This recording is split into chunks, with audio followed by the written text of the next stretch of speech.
And I'm just waiting for it to pop up on the screen here so we could start. Hey, Bug, how's it going? Buenos dias. Yup.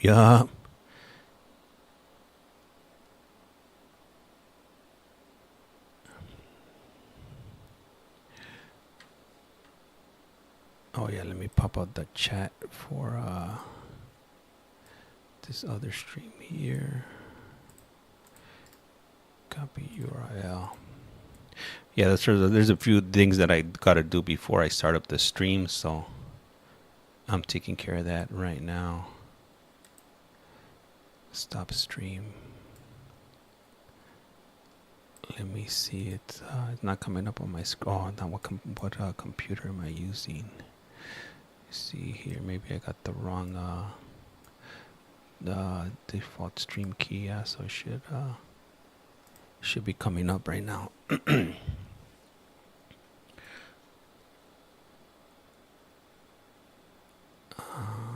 This is weird. It's not starting. Let me see over here. So Louisiana, what the hell? Louisiana's not supposed to be on right now.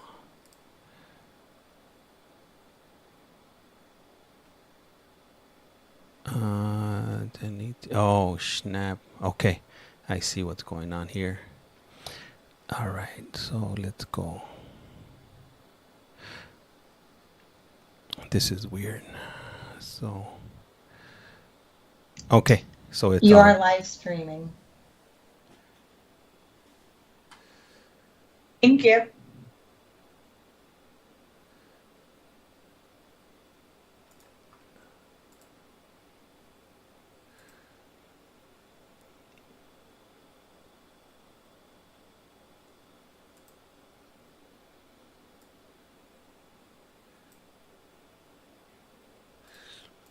all right. So we're on right now. It's just they still haven't brought in the individual, so that chair's empty.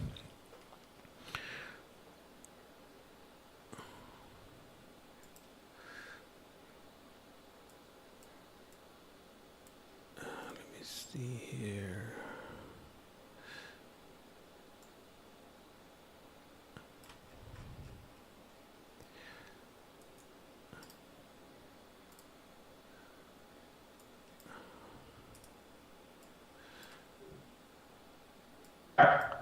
Good morning. Damn, she's loud. She's a loud one. Good morning. Good morning, Officer Barrios. It's Barrios. Yes, good morning. We're just waiting for the inmates to come down, and we are going to start with Mr. Baronich first, which is not your case. So hang tight. I did just send you an email also, okay? So I'm gonna leave it on, but I have reporting. I have like 8 guys reporting to me this morning. So I'm gonna do that in between until we put Kane on, okay? Perfect. I can shoot you an email also, or just follow along, whatever works best. But Osborn's a little bit delayed. Yeah, I'll follow along. I'll put you on mute. I'll put you on mute, but I'll look at the camera. I'm gonna be right in front of it. Okay. But I'll mute everything so I could continue to see my guys. Perfect. No problem. Thank you. Okay, thank you. Is that Nicolizzi?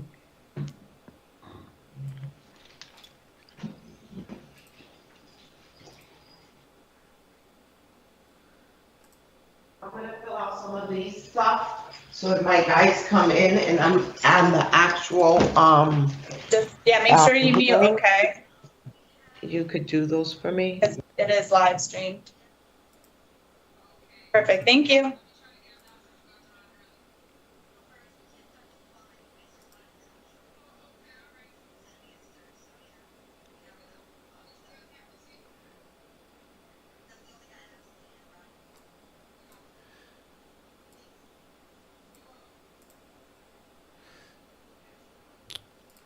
All right. So if anybody wants to know what's the names of the individuals that are coming on, I got that. I pasted on the details if you're on the other platform with the red logo and the white triangle.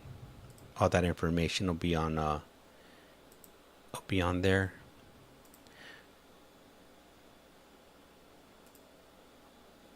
Live chat. Let me see here.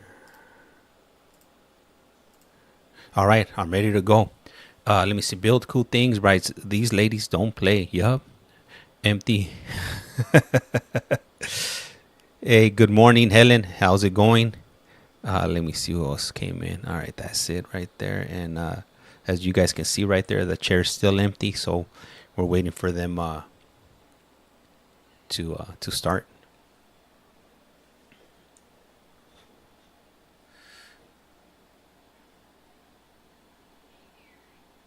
They need to stop being lollygaggers. Ernest, hey, welcome. Thank you for dropping that comment right there.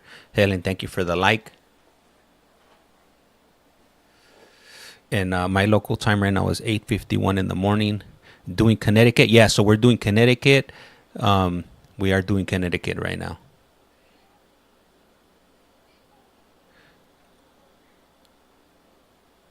So for Connecticut, they were actually doing 2 streams today. I got one stream running on one computer, and then this stream running with me right now. And build cool things, right? 11:51 East Coast here. That's right.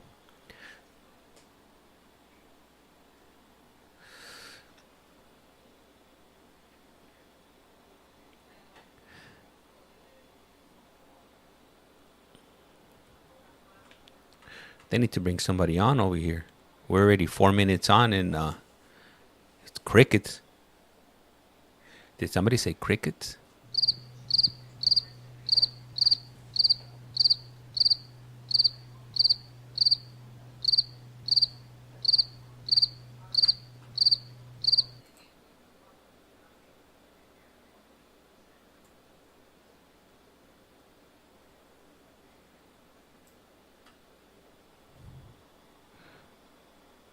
Did you find the toilet? No, I was thinking about it last night. I haven't had any time. I'll get it. I'll try to get it done by tomorrow. I'll be off tomorrow, so tomorrow I'll have plenty of time to hang around all day and do more commentary. All right, we got some action here. We got somebody coming in. Oh, this is the Ma'am? She has some big old eyelashes. So Kane's not here yet, but I do have the other guy. Do you want to wait a minute still? I know you said you wanted Kane first. No, we do need Mr. Baronich first. We just don't have Mr. Kane's attorney here yet. So, yeah. Okay, I'll have him come in. Okay, thank you. You're welcome. All right. Come in. I wrote it wrong. They wanted you first. Thank you. You're welcome. Let me see. Let me adjust this. Yeah, I see right there. Good morning, Mr. Baronich. Good morning. Good morning. Good morning. Hi. Hi. Right, let's get going. So I am Parole Officer Tricello, a hearing examiner for the Board of Pardons and Paroles. And so, this is a revocation hearing concerning Peyton Baronich, inmate number 433429. Today is Tuesday, October 1st, 2024, and this hearing is being conducted via video live stream from the Board of Pardons and Parole Central Office and Osborn Correctional Institution. Please state your full name and inmate number for the record. Peyton Baronich, 433429. This is a public hearing, and public access to this hearing is available via video live stream. Present this morning is Attorney Coffin. Can you please identify yourself for the record? Yes, Attorney Kirstin Coffin for Peyton Baronich. Baronich? This is a revocation hearing to determine whether you have violated the conditions of your release. I will review and make findings of facts as to each of the charges against you. The state, not you, has a responsibility to provide the allegations by a preponderance of evidence. That is, the better or weightier evidence must establish that, more probably than not, the allegation is true.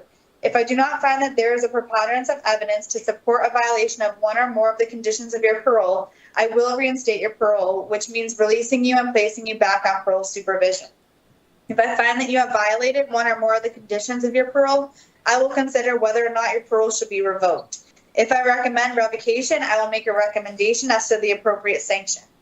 A recommendation will be given to the panel for a final decision, and if the panel wishes to impose a sanction beyond my recommendation, a supplemental hearing will be provided to justify additional confinement. You should know that a revocation hearing is an adversarial proceeding, and anything you say at this hearing can be used against you. This hearing is also being recorded. The testimony at today's hearing will be taken under oath. So, Mr. Baronich, if you could please raise your right hand. You solemnly swear or solemnly and sincerely affirm, as the case may be, that the evidence you shall give concerning this case shall be the truth, the whole truth, and nothing but the truth. So help you God, or upon penalty of perjury? I do. Perfect. So we're going to go over the procedure for the hearing. First, I will read you your rights. Then we will review the parole violation charges that the state, your parole officer, is bringing against you. Then I will review and identify exhibits filed for the record. The state is not present at today's proceeding. However, you will have an opportunity to present any relevant testimony and any relevant documents. After the consideration of all the evidence presented, I will announce my finding. If I find that you have violated one or more of the conditions of your parole, you'll have an opportunity to speak to your background and history. And do you have any questions about the purpose or procedure before we begin? No, ma'am. Perfect. You do have some rights to this hearing, and I'll go over them with you now. You have a right to be represented by an attorney at this hearing, and you have counsel here representing you. You have a right to receive written notice of the charges of violation. Did you receive the written notice? Yes. Perfect. You have the right to review the evidence against you before this hearing, and you have the right to submit evidence in support of your case. And in addition, you have the right to call and examine voluntary witnesses and to cross-examine adverse witnesses. Do you understand these rights, and are you ready to go forward? Yes. Perfect. We are not going to go over the charges that the state, your parole officer, is bringing against you and the information underlying each charge. So on charge number 1, condition of obedience to the law, the charging officer reported that on August 11, 2024, you were found to be in violation of the law by members of the Manchester Police Department. You were involved in a motor vehicle accident and left the scene of the accident. You were found hiding a short distance away in a wooded area. You were detained and you admitted to police that you had been drinking. Subsequently, you were arrested and charged with DUI, Connecticut General Statute number 14-227A, evading responsibility, General Statute number 14-225, and failure to maintain lanes, Connecticut General Statute number 14-236. And on charge number 2, conditions of no consumption of alcohol beverages, the charging officer reported that on August 11, 2024, you were found to be under the influence of alcohol and arrested by Manchester Police for a DUI, statute number 14-227A. And this is a direct violation of additional condition number 7, alcoholic beverage consumption, which states throughout your period of parole, you are prohibited from the consumption of alcoholic beverages. The state has also filed the following exhibits pre-marked for identification purposes as Exhibit A, the Connecticut Condition of Parole. Exhibit B, the Connecticut Board of Pardons, the Connecticut Board of Parole Remand to Actual Custody Order. Exhibit C, the Notice of Parole Violation. Exhibit D, the Parole Violation Report, and Exhibit E, the Police Report. In addition, the state filed an addendum to the parole violation notice on September 4th, 2024, which reads as follows. On September 3rd, 2024, Mr. Peyton Baronich, inmate number 4332429, appeared in Manchester Superior Court, GA 12, under docket number H12M-MV24-0484724S. Mr. Baronich was found guilty of evading responsibility with injury and property damage, statute number 14-224-B3. Mr. Baronich was sentenced to unconditional discharge. On the charge of DUI, statute number 14-227A, and failure to maintain lane, statute number 14-236, the offender was court-ordered to successfully complete a court-ordered community-based outpatient alcohol education program. In order to allow Mr. Baronich to participate in the court-ordered diversionary program, Parole and Community Services is requesting to withdraw the charge of DUI. At this time, Parole and Community Services is requesting the Board of Pardons and Parole proceed with a revocation hearing for all other criminal and technical charges. Mr. Baronich has no pending case at this time.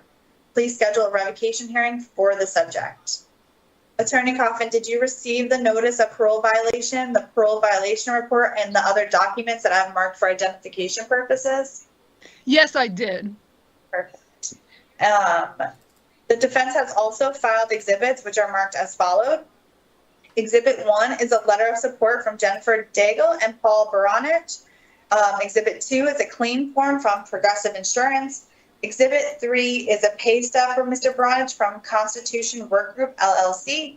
Exhibit 4 is a letter of support from Nancy Potter. And Exhibit 5 is a letter of support from Leanna Sierra. Do you need to continue this hearing to obtain and provide any additional evidence? No. Today, we have no witnesses. So now is the opportunity for the defense to call any witnesses, present evidence, and speak to any of the evidence submitted.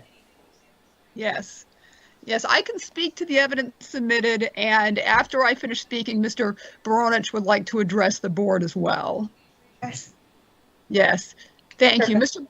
Mr. Baronich acknowledges that he used very poor judgment in using alcohol on the day of the accident. He's very eager to participate in the court-ordered diversionary program, the alcohol education program, and get whatever benefit he can from that program. He would really hope to be able to be in the community so he can participate in that program and obtain any knowledge he possibly can.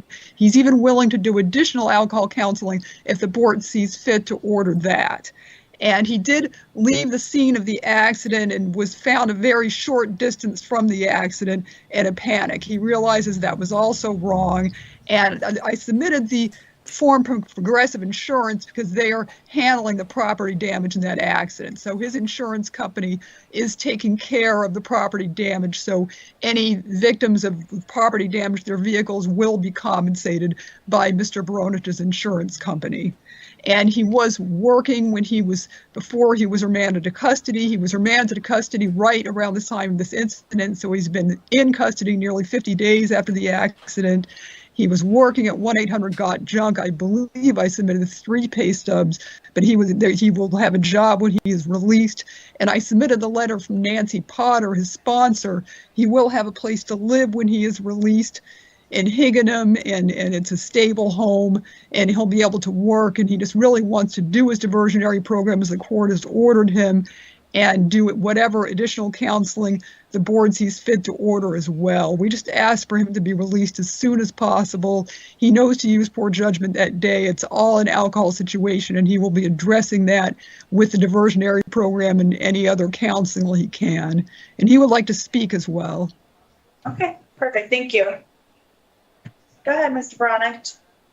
All right. I would like to express my gratitude for this opportunity to communicate my immense regret to the board, as well as my parole officer for my mistake. I'm apologetic and remorseful for my actions that have led us to this position. I would also like to extend this apology to my family, friends, and girlfriend, to Yuri and Ivan, my 2 younger brothers who now lack their big brother, and to Alicia and Haley, my 2 older sisters. To both of my parents who have provided me with all of the support and resources I needed when I was home, and to Leanna and our beautiful new relationship that has been and continues blooming. I am so deeply sorry for putting us into this predicament and disappointing all of them, and I greatly appreciate the intense and strong support system they all provided and continue to provide. It pains me that I can't be there for them due to my incarceration. I completely admit and acknowledge that I have a problem that I underestimated. I understand the grave consequences that go hand in hand with drinking. I ignorantly believed that I could have 1 drink just this one time safely, and before I knew it, I was being arrested. I initially left the scene because I was extremely terrified as well as heavily under the influence. I called my parents, and when I heard the police, I came out right away and cooperated. This is not who I am. I know now that even 1 drink is detrimental in my case.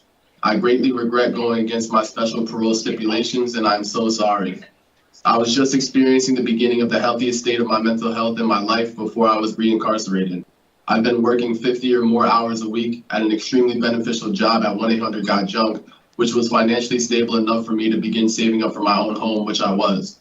I'm also very grateful to my boss who has so far held my position for me, although I'm not sure how long it will last. I was attending school at Middlesex Community College and averaging a 4.0 GPA. I was regularly seeing a psychiatrist and taking medication for my anxiety and depression that was actually working very well. I had a beautiful and healthy relationship with my girlfriend that I continue to build even now. I built healthier and closer relationships with my siblings, parents, old friends, and new friends, all of which have been impacted by my mistake. Even now, my parents are looking for a treatment program for me in the community for me to attend, along with the court-ordered diversionary program, which I must complete in the community. I'm so sorry to all of them as well as the Board of Paroles. I regret my actions and now understand the implications of not following my stipulations. That I did not realize this sooner, I apologize. I respectfully ask and beg for immediate release to begin the necessary programs to get myself back on track and to avoid making any similar mistakes ever again. To return to work and to my education so that I can continue bettering myself and build a productive life as I have been doing for the past 2 years, and to be there for my family, friends, and girlfriend, all of whom I have become a vital part of their support systems, as they have always been vital parts of mine. Okay, thank you. Thank you. Okay, so I have listened to the testimony and reviewed all of the evidence that has been submitted. I'm just going to take a moment to review everything that you just testified to, and then I will make my finding. Okay. Okay. Thank you. Thank you.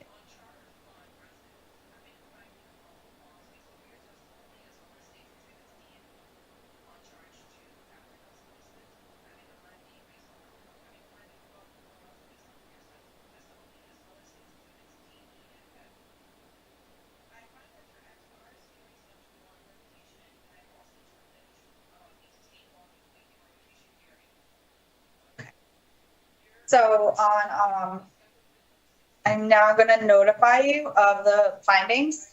On charge number 1, I find that you violated the condition of obedience to the law based on your conviction of the evading responsibility and injury to property damage on September 3rd, 2024, and receiving a sentence of unconditional discharge. In addition, the following evidence supports the charge.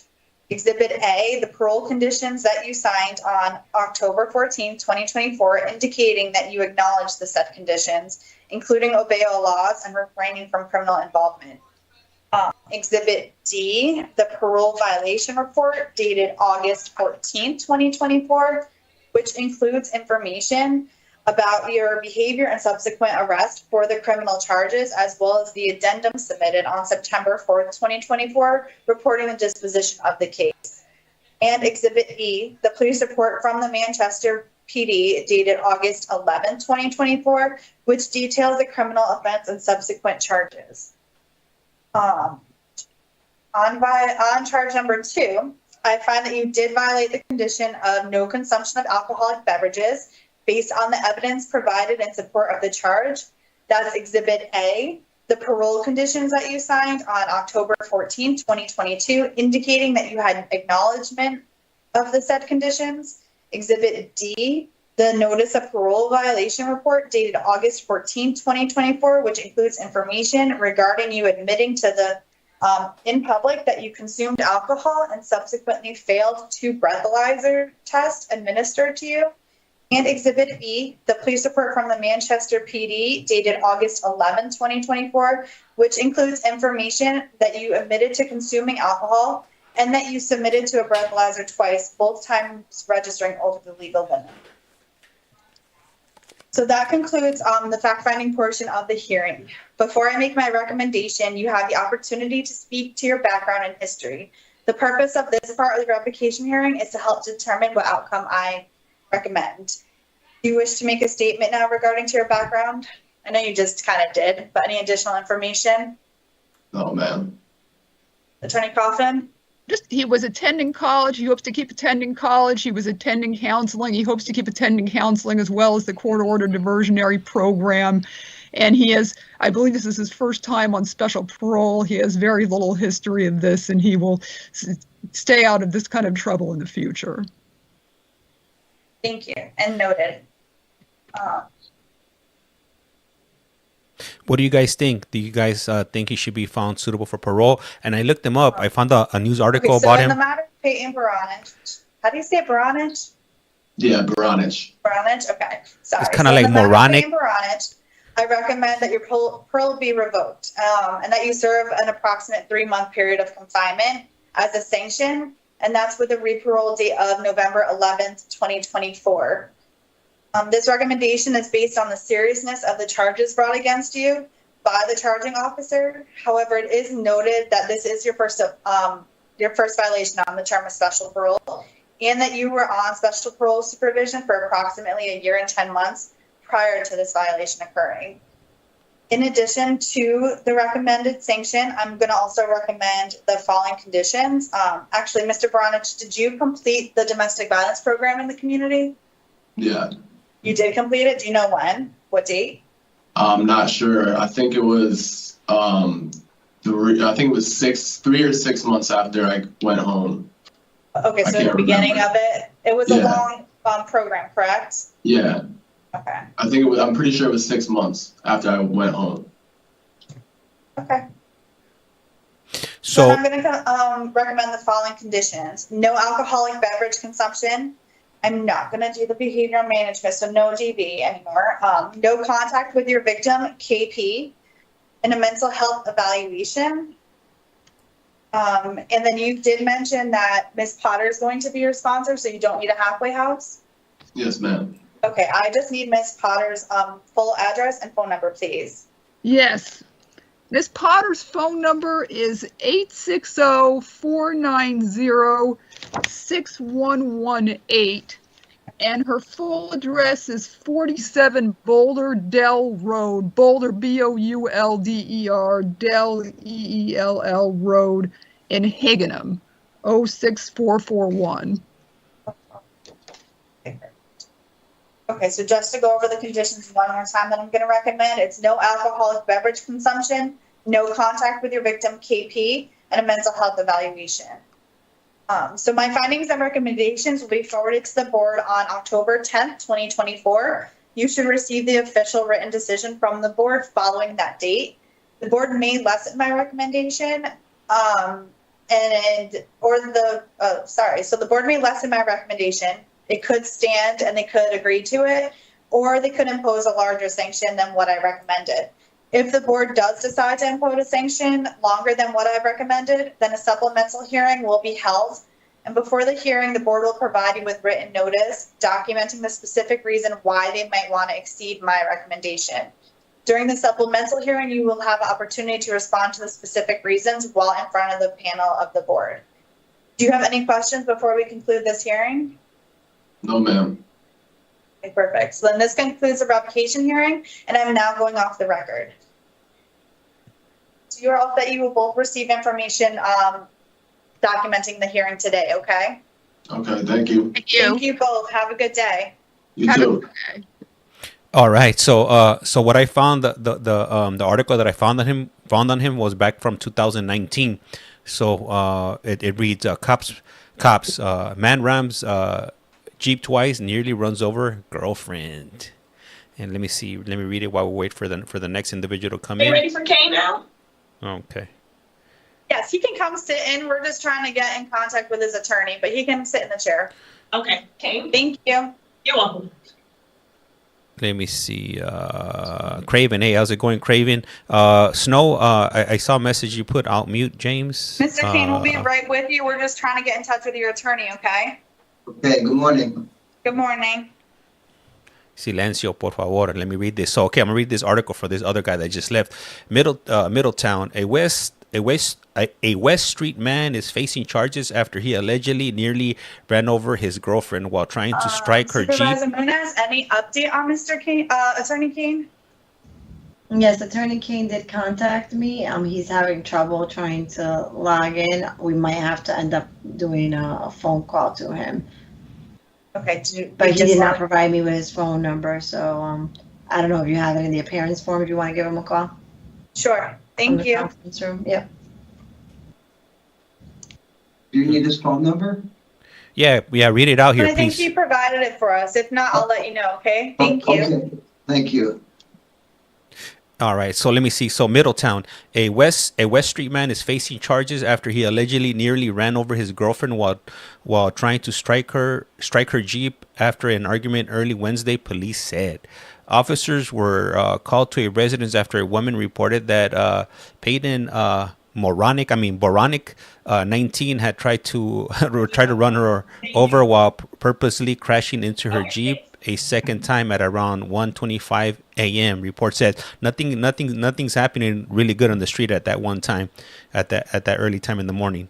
Baronich and the woman had been arguing after midnight. She told police, and he started throwing things around her apartment, broke cabinets, and smashed the bottom of a glass door. Reports said. They flagged me, hey guys. I'm gonna go ahead and start it back up. No bueno.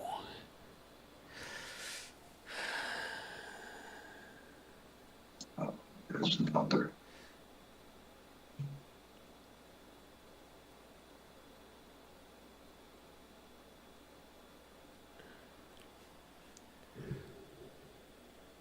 Supervisor Munez, I don't know if we don't have to unmute that phone number as well. I see the mute button.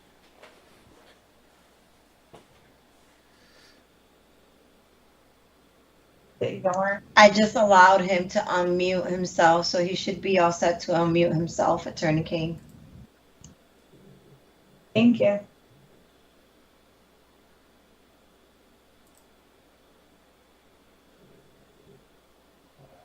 Are we all set? We're still trying to get his attorney to connect. Okay. That didn't work. So we're going to try one more time. Let's try one more time.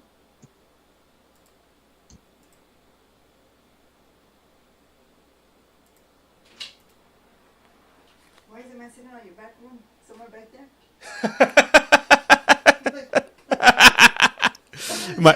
My wife just walked in. She was like, "Hey, why is it so messy in the back of the back of you, in the background?" Man. Anyhow, so let me go ahead and keep on reading this comment before they strike again. Okay, so let me see here. Where was I at? Right here. Okay. So back to the other gentleman that was just on. He then crashed into her Jeep while he was leaving. She said when she called. I just allowed him to unmute himself again. Hopefully that works. I don't know if it's still trying to call it in. I think she unmuted the video conference, though, not the phone number. God, you're killing me over here. Anyhow, let me see. Where was I at? I also see the mute. On the phone number, yes.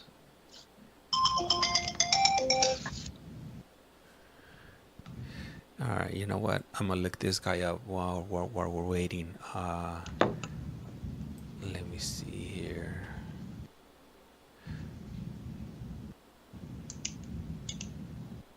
Anyhow, if you look the other guy, they're not letting you talk, man. Yeah, they keep on. Man, they got their phones on loud. Turn it down. Radio that teléfono. Let me see here. All right. Okay. Anyhow, pretty much the gist of it is he tried to let her have it with the car, and he caught a DUI. So did we catch this guy's name? Let me see. Let's guess here. Could his name be? Is he a Robert, a Sean, or a James? What do you guys think? You guys tell me. Once again, does he look like a Robert, Sean, or James? Oh man! Oh Gigi, you're following along. Hey, highly appreciate that right there. All right, we'll go with Robert. Let's see what Robert did over here. Let me look him up really quick. Let me see here. Can you report around 10:30? I'm running late. That's really unacceptable there. Not very professional at all. But hey, Officer Barris, I just want to remind you, it is not muted and you are live streamed, just in case. Oh, I'm sorry. I keep forgetting I have the mic on. That's okay. I just don't. you should have Just given the want phone you to be number. aware. I'm going to go see what's If you going on. could try one more time, Trusello, he's gonna answer. He was just trying to get the video to connect and it didn't work. Okay.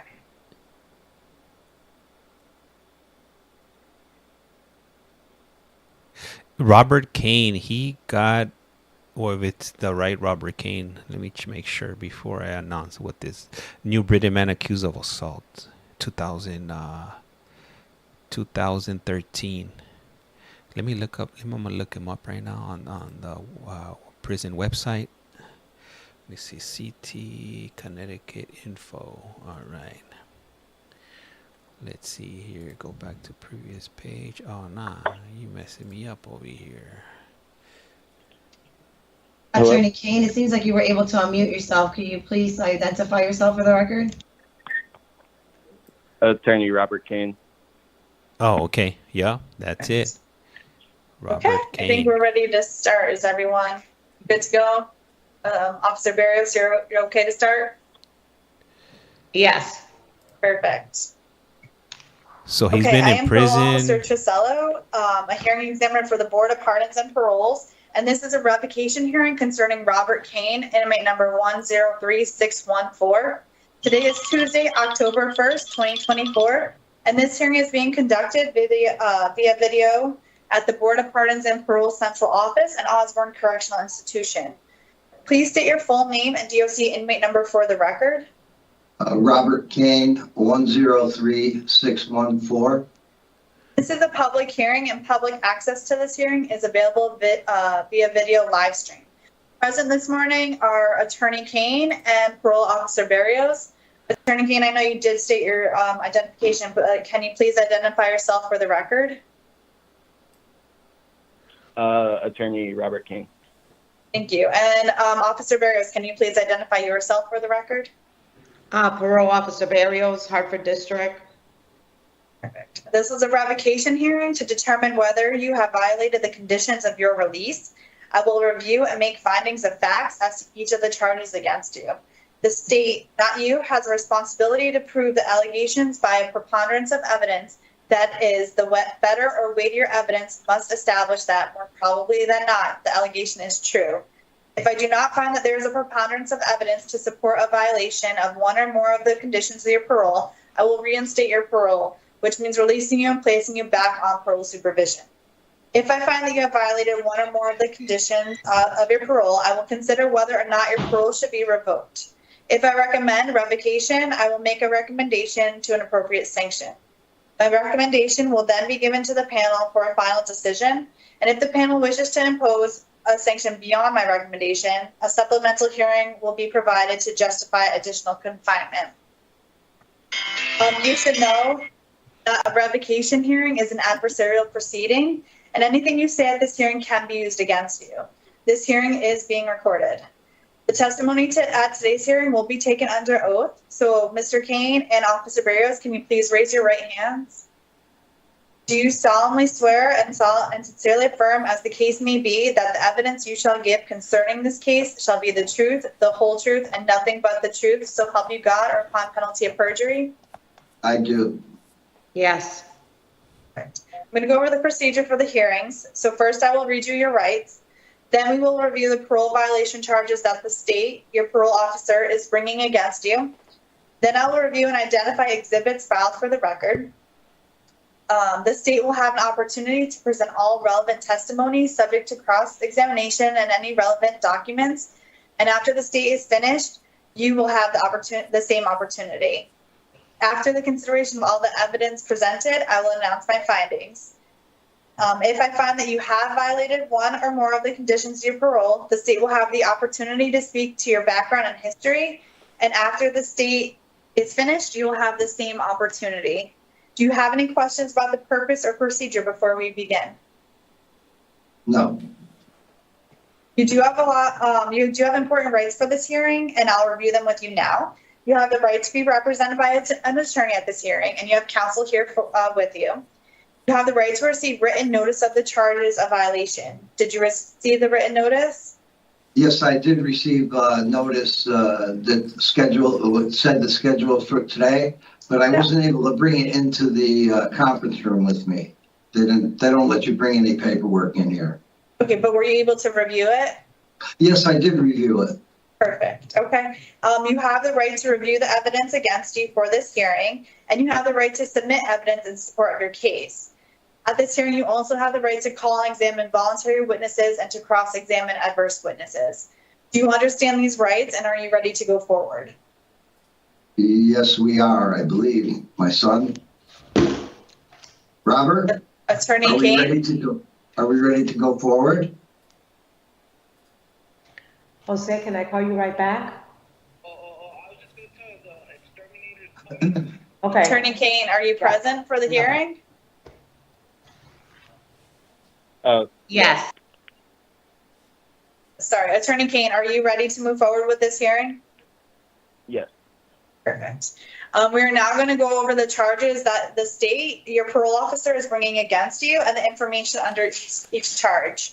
So on charge number 1, the condition of reporting, Officer Barrios, can you please report read the violation that you submitted?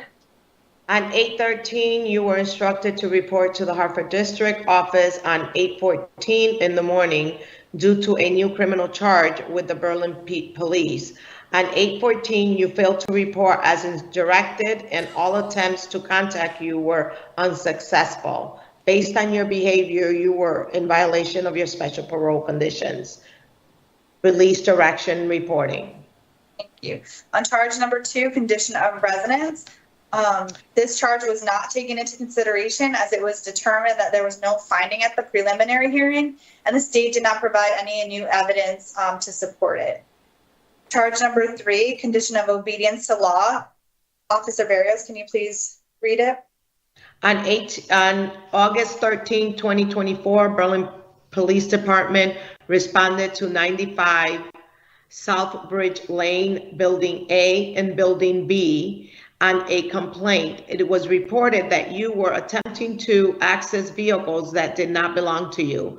You were asked if you pulled on vehicle doors and you stated yes. I thought it was open.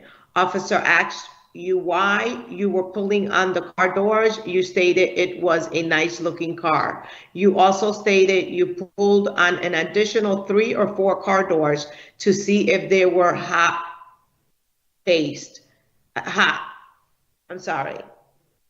based on your actions, you were arrested, summoned, and charged with attempt to commit larceny 6th degree. Court date was August 30th. Based on your behavior, you were in violation of your special parole condition, obey all laws, obedience of the law. Did you want me to read the other one too? Yes, please. August 14th, Southern Police Department informed dispatch to respond to Anthony Jack on 30 Cedar Street in Southington regarding an unruly customer. When officers arrived and went to speak with you, they reported you were extremely uncooperative. You were calling them fake cops and were yelling, screaming inside the restaurant.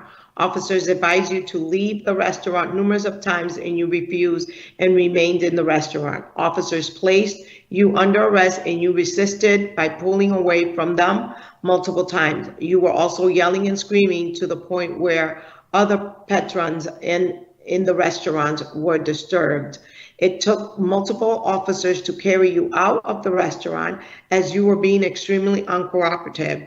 You were transported to Southington Police Department and immediately placed in a cell due to your aggressive behavior. You were observed yelling and punching the walls and sink. Officers were not able to process you because you continued to show aggressive behavior towards them. Therefore, you were arrested and charged with breach of peace, criminal trespassing, interfering with an officer. You were additionally charged failure to comply with fingerprint requests. Based on your behavior, you are in violation of your special parole conditions. Obedience of the law. Thank you. And for charge number 4, condition of legal obligation, Officer Barras, can you please read the violation? On 5/9/22, you were instructed to report and complete your registration for the deadly weapon offender registry and to keep your address update. On 8/7/24, you had reported that you completed the DWOR a few months ago. However, your PO verified you had not completed your DWOR as instructed. You failed to fulfill your legal obligation based on your behavior. You are in violation of 54-280AB, as well as your special parole conditions. Obey all laws, legal obligations. Thank you. Evidence submitted by the state was identified and marked for the preliminary hearing remained the same. In addition, the state filed an addendum to the parole violation notice on September 17, 2024. Officer Barras, can you please read the addendum to the parole violation report? Oh my God, I'm so sorry. I don't have that in front of me. Okay. I would have to go into the system. I'm sorry. That's okay. I'll read it. So on the addendum states as followed: on August 30th, 2024, Mr. Kane, Robert, inmate number 103614, appeared in New Britain Superior Court, GA 15, under docket number H15N, CR 24-0350359S, and H15H, CR 24-0350358S. Mr. Kane was arrested on August 14, 2024, and charged with the following charges: attempt to commit larceny 6, breach of peace 2nd, criminal trespass 2nd, and interfering with an officer, and failure to comply with fingerprinting request. Mr. Kane was sentenced for Connecticut General Statute number 53A-181, breach of peace in the 2nd degree, and sentenced to 30 days. Mr. Kane's following charges were nollied: attempt to commit larceny 6, criminal trespass in the 2nd degree, interfering with an officer, and failure to comply with fingerprinting request. Mr. Kane has no pending cases at this time, and please schedule a revocation hearing for the offender. Attorney Kane, did you and your client receive the notice of parole violation, the parole violation report, and all the other documents that have been marked and identified for today's hearing purposes? Yes. Thank you. Mr. Kane, did you receive all of those? The only one I didn't receive was the last one that you read off from the parole department about the sentencing and everything. The criminal charges, the disposition. The dispositions? Okay. Are you yeah, okay but I'm familiar with that. Yeah. Are you okay with moving forward today with it being stated on the record? Okay, perfect. Yes. The defense did not file any exhibits for today's hearing. Do you need additional time, Attorney Kane, to continue this hearing to submit any evidence? I don't think so. Mr. Kane, were there any exhibits that we did not file that you would like to? Well, I did want to pursue the body cam footage of the 2 officers that I surrendered to in Southington, because I was thinking about that, because what transpired when they took me out of the restaurant. Mr. Kane, but before you start, I just want you. I can be incriminated. I do, but I just want you to be aware that a court has already found you guilty of that situation and behavior. So is it in your benefit do you want to continue this case to provide that footage? Because you were already found guilty on the charges. Well, the thing is, that footage would show that while those guys that were ununiformed brought me outside the restaurant, as soon as the 2 officers that were in uniform presented themselves in my vision, I presented my hands to them to handcuff me, because I saw that they were really police officers. Okay. The other 2 guys that were pulling me out, it was questionable. I thought they were security guys. It seemed like they arrived like within 5 seconds of the owner saying that he was going to call the police, you know? Okay. So your testimony is noted, because I'll take this as testimony. So I'm hearing what you're saying. Would you, Attorney Kane, like a continuance to provide this footage? I did take his testimony. I understand what he's saying. When he walked out of the restaurant, he was approached by uniformed officers, and that's when he believes he complied. I think I have to leave it to my client to decide whether he thinks that footage is necessary. Because again, Mr. Kane, I am noting your testimony. I do hear what you're saying to me. And again, the court has already convicted you of these offenses. So we can continue if that's your choice to provide that footage. However, your hearing will not be, my next hearing date is scheduled for October 15th. So it's your decision. I think we could go forward without the footage. Maybe if I can just give my testimony of the incident so we all can better understand what I saw from my perspective. And that's all I could ask the examiner. You know, that's all I could ask you. If you would just accept just to hear my testimony of the incident and take that into consideration, whether you want to believe me or not, that would be up to you. I'm swearing it under oath, and I was there, so you could decide you could make that decision. Okay, so as long as you and Attorney Kane, you guys are okay with moving forward at this point without submitting evidence, correct? Yes. Attorney Kane? Perfect. Okay. Yeah. So we do not have any witnesses here today. So we are moving on to the opportunity for you to speak towards the charges. So it is now the defense's opportunity to call witnesses, present evidence, provide testimony, and speak about the evidence submitted for the charges. Attorney Kane? Okay, thank you. So I think it makes sense to just take the charges in order. So the first one, the failure to report. So Mr. Kane has represented that he did not receive notice of a requirement to report. As Parole Officer Barrios indicated, the attempts to contact Mr. Kane were unsuccessful. I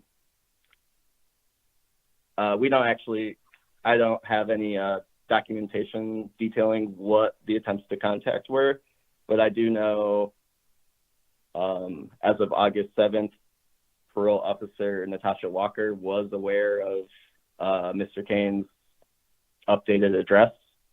So any notice should have been directed to his new address. So I don't know if there's any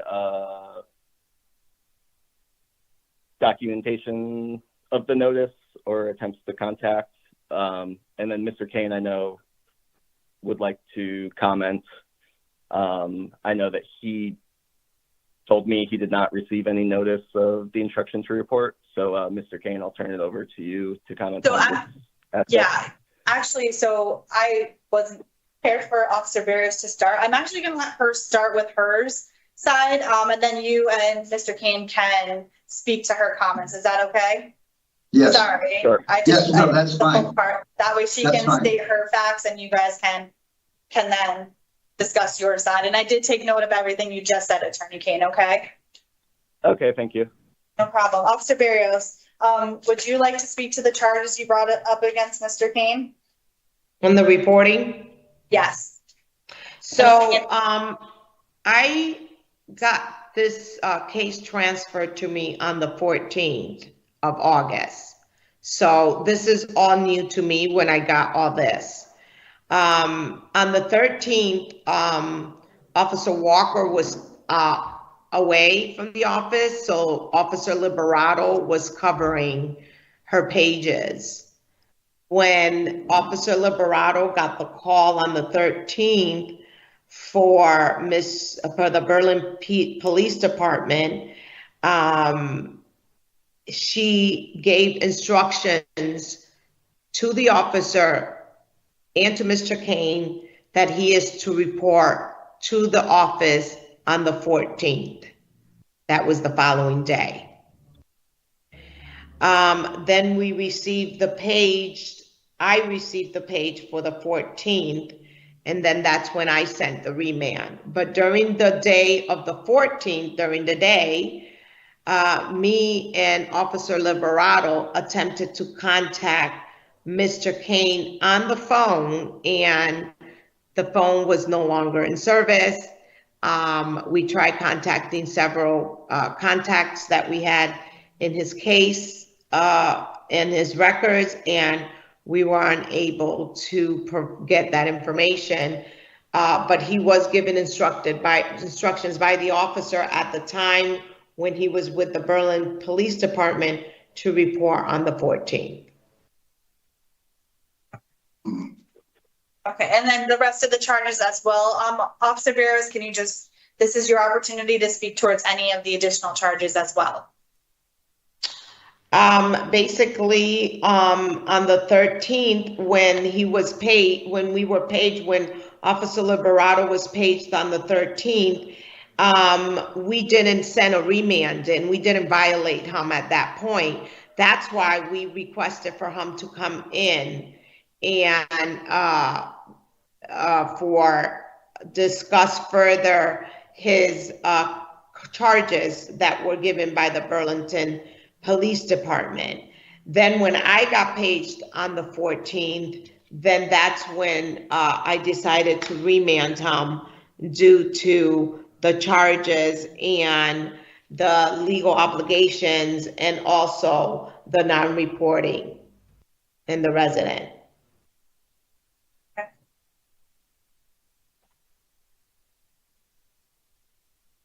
So we're gonna go now back to you, Attorney Kane. I do know you wanted to go charge by charge.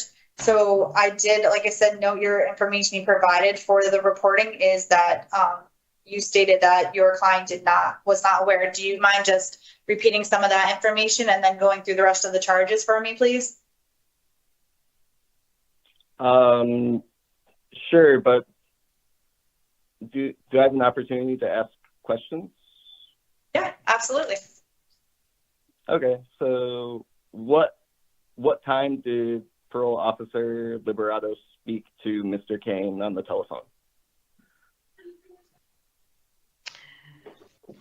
The time that Ms. Liberato, to my knowledge, because again, I wasn't the one involved in that page, it was at the time of that page that it was giving instructions to the police officer to let Mr. Kane know that he is to report to that officer the next following morning. All right, can I answer did that? Parole Officer Liberato speak to Mr. Kane directly? I have not a knowledge of that. Okay. And who did Mr. Liberato speak to?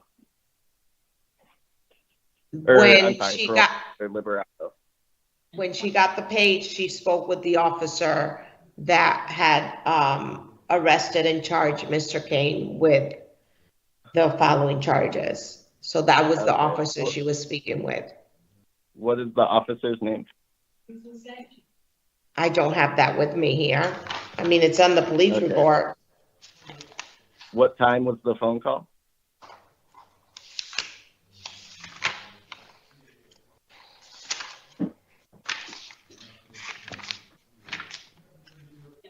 Again, I don't have that information from Ms. Liberato because I didn't get the page on my phone.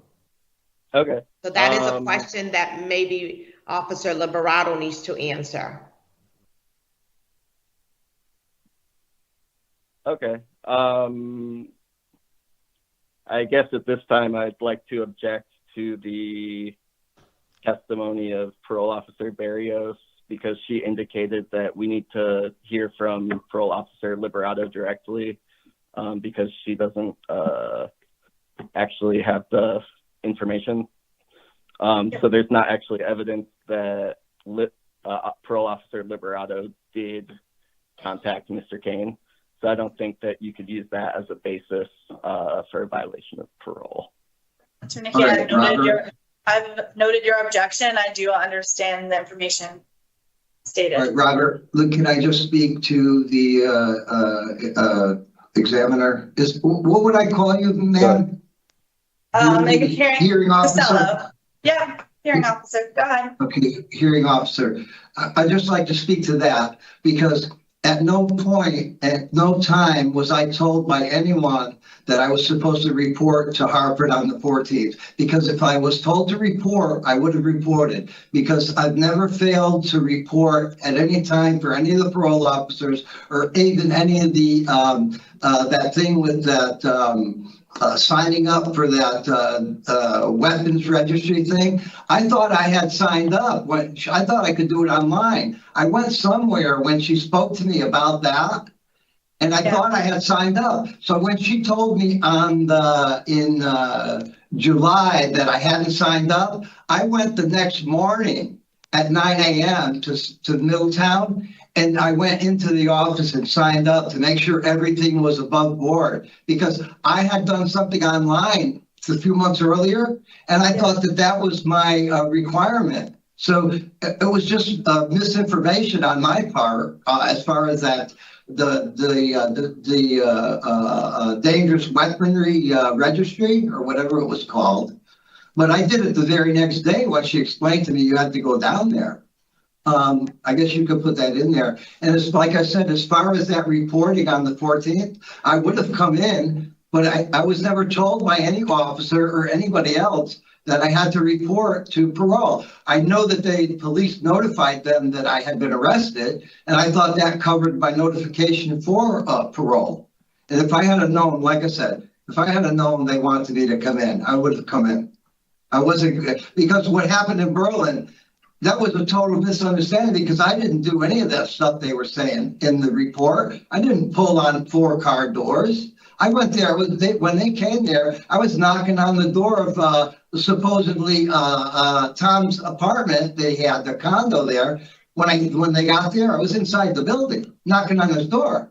And when they approached me, and they started asking me a bunch of questions about all this other stuff, I didn't know what they were getting to. And I told them, you know what, I don't think I should answer any more questions for you guys, because it just seemed like it was going off to a weird tangent with that, you know? Yeah. So as far as the charge goes, as far as the reporting, I think that's self-explanatory. I did not receive that information from Officer Barrios through Officer, whatever the other officer was, through the Berlin police, because if I did, I would have reported. Okay. I wasn't looking to, what happened in Berlin was so minuscule. It was nothing.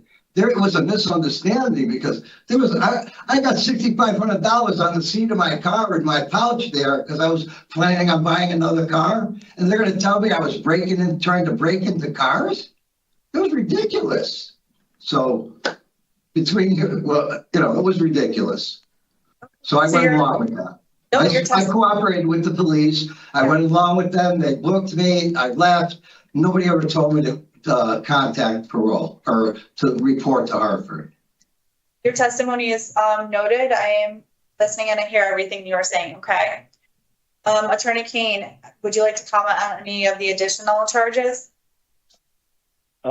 Yeah, just to sum up the first one, I would just say without the testimony of the police officer who spoke to Liberato, and without Liberato, there's really not a basis to find that he failed to follow the instructions to report. So going into the obedience of the law, so regarding the incident in Berlin, so as Mr. Kane alluded to, when the police arrived, he was knocking on an apartment door. So he was not still in the parking lot.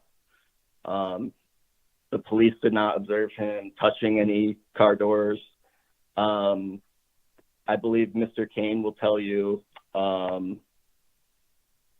he touched a car hood, not a handle, to see if the engine was still warm, to see if he was supposed to meet someone to discuss renting an apartment. So as far as that goes, the prosecutor was not, I represent Mr. Kane in court. The prosecutor is not interested at all in pursuing anything related to the Berlin charges. Just really, like Mr. Kane said, misunderstanding. He was knocking on a door when the police arrived. He was not doing anything to any cars in the parking lot. And then as far as the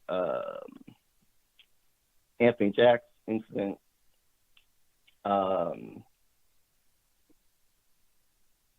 I'll just briefly say the initial 2 police officers that made contact with Mr. Kane were not uniformed, and I believe they were directing traffic or public right outside the restaurant. So they did arrive much faster than you would expect if the restaurant had phoned the police and they showed up. So essentially, the owner said he would call the police, and then these 2 officers, I believe, were right outside because there's an event going on in Southington downtown. So when they arrived so quickly, it was a bit of a shock. Additionally, they were not in uniform, and I believe these 2 officers were a bit older and I guess like a little out of shape. So they didn't really present as law enforcement. So a lot of the resistance, I think, can be attributed to these 2 guys really didn't have like the indications of authority that a normal police officer would. That's certainly not an excuse. That's just kind of an explanation of Mr. Kane's perspective. So I think with that, I can turn over to Mr. Kane, and he can give a better account of his perspective. And I know he would like to speak about, what he has learned going forward from this. So Mr. Kane, I'll turn it over to you.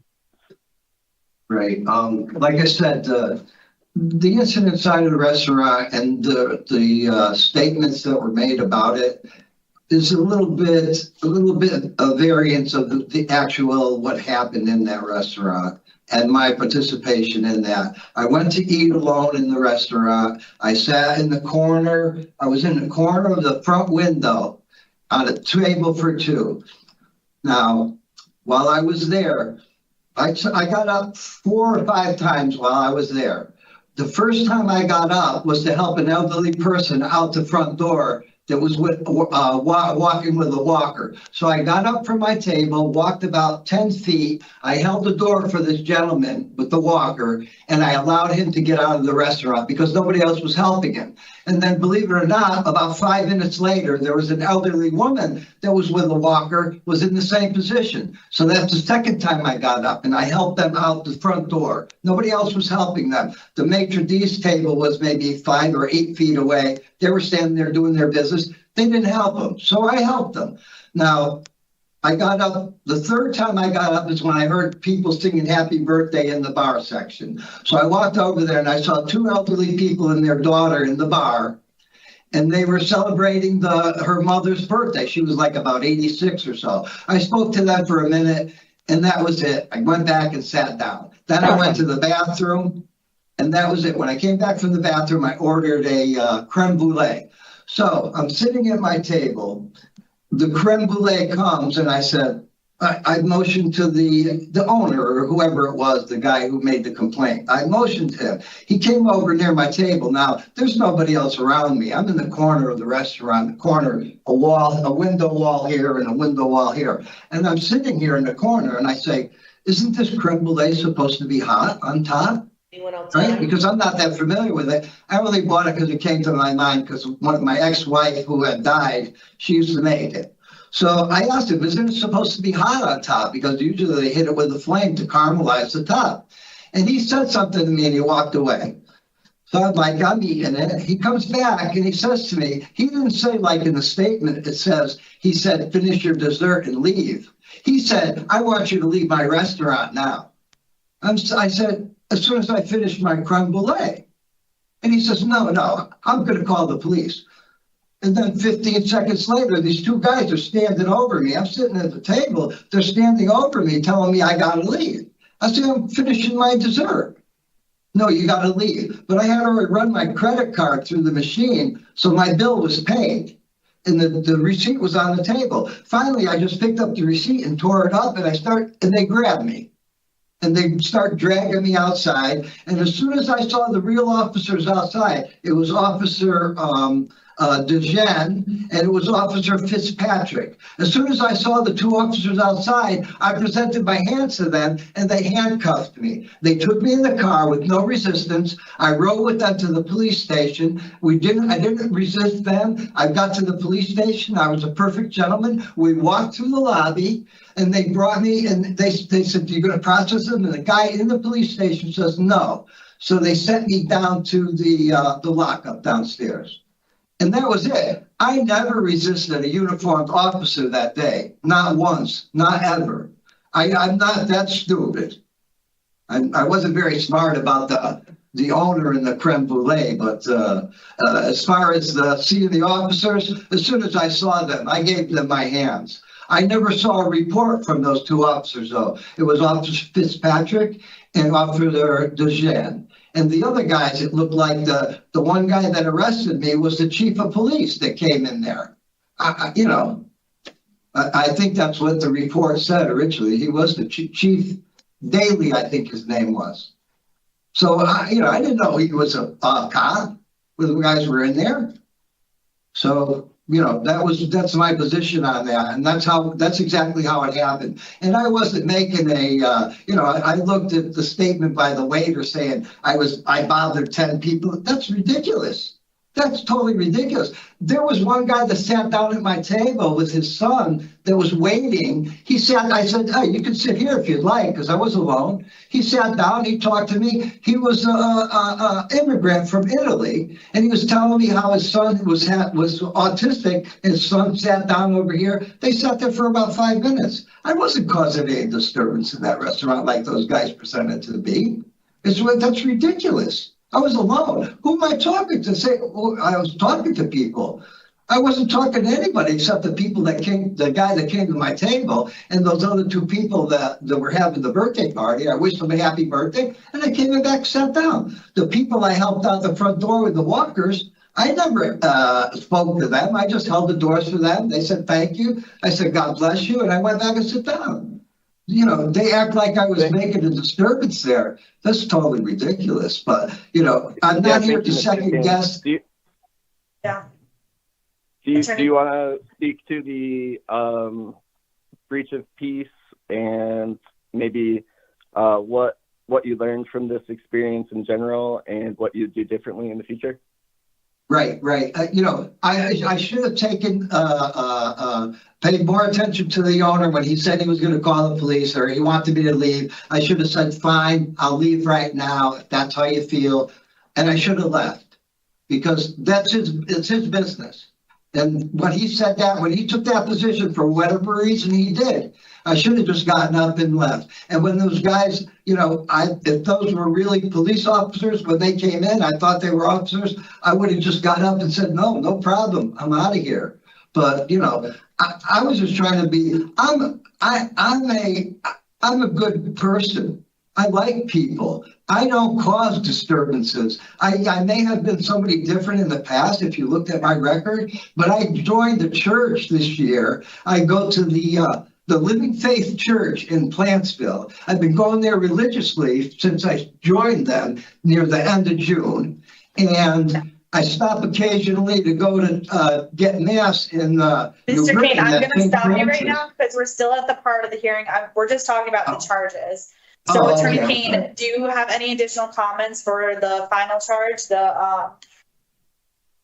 What was it? The obligation?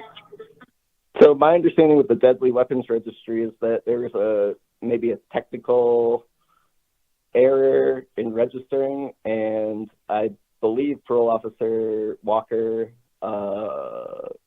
pointed it out, and I believe Mr. Kane corrected the technical violation with the registration. So I think as it stands now, he's properly registered, and I think that actually was a misunderstanding. all around, because I think he was registered, and as soon as Parole Officer Walker informed him his registration was deficient, I believe he cured the deficiency. So I don't think this is actually a violation. Mr. Kane, I believe that's what you represented to me. Is that accurate? Yes, it is. As a matter of fact, I registered at my New Britain address that I was living at the time, 160 Madison Drive. Parole Officer Walker told me to go down there when we discovered that my previous registration was incorrect, what I did online. She told me to go down there the very next morning, which I did, and I registered, and I registered at 160 Madison Drive, New Britain, Connecticut, on the Deadly Weapons Registry. And I followed her directions. And prior to that, it was 2 years had lapsed from when I first got on parole until Officer Walker said, "You're not registered." I said, "Well, I didn't know. What am I supposed to do?" She said, "I thought I was supposed to go online to register." So that's what I did after I spoke with her about it. And then a month or two later, we discovered that I wasn't registered, and I went down the next morning and got registered. So I hadn't been registered for 2 years, up to the point where she said, "You're not registered." And then I tried to register, which I thought was registering online, which didn't take. And then she said, "You're not registered still." I went down the next morning and registered in the state police barracks there in Middletown. I think it's Middletown. Yeah, Middletown. Country Club Road in Middletown. Okay. So Okay. yeah, I did get registered. You registered after it was brought up. Okay, noted. Yeah. Okay, thank you. So I am gonna move forward with my findings. I do just want to review a little bit of information. Officer Barris, do you have any additional comments before I make my finding? Yes, I just wanted to comment on the legal obligation. When I got this case on the 14th of August, and I had remanded him, I noticed that he had gotten a misconduct for not registering when he was instructed to. So I called the state police deadly weapons number, and I spoke to the detective there, and it was noted that when Mr. Kane came out, he never did the original registry. So they followed up with the paperwork that they needed to send to Manchester regarding his failed to report and the charge that he was placed on because he had never registered. In August, when Officer Walker approached him, was because he had not registered for that year. But originally, the information that I got, he never registered since the day he got discharged from the facilities. Yes, that's correct. To the community. That is correct, because I didn't, like I said, I wasn't aware of having to register for the first 2 years I was on parole until she mentioned it to me about, 3 months ago? And when I tried to register, I tried to do it online. I thought I did register online. Maybe I was at the wrong website or something. But then when she mentioned to me again, like I said, I hadn't registered, I went down there the next morning and made sure it was done. Okay. There's no reason, what is the reason not to be on it? It doesn't matter one way or the other. My record is my record, my criminal record over the years. But, everybody's got to understand I'm not that same person, Great, thank you. So I am just going to take a moment. I just want to make sure I have everything in order, and then I will announce my findings. That's all I'd like to do. Okay.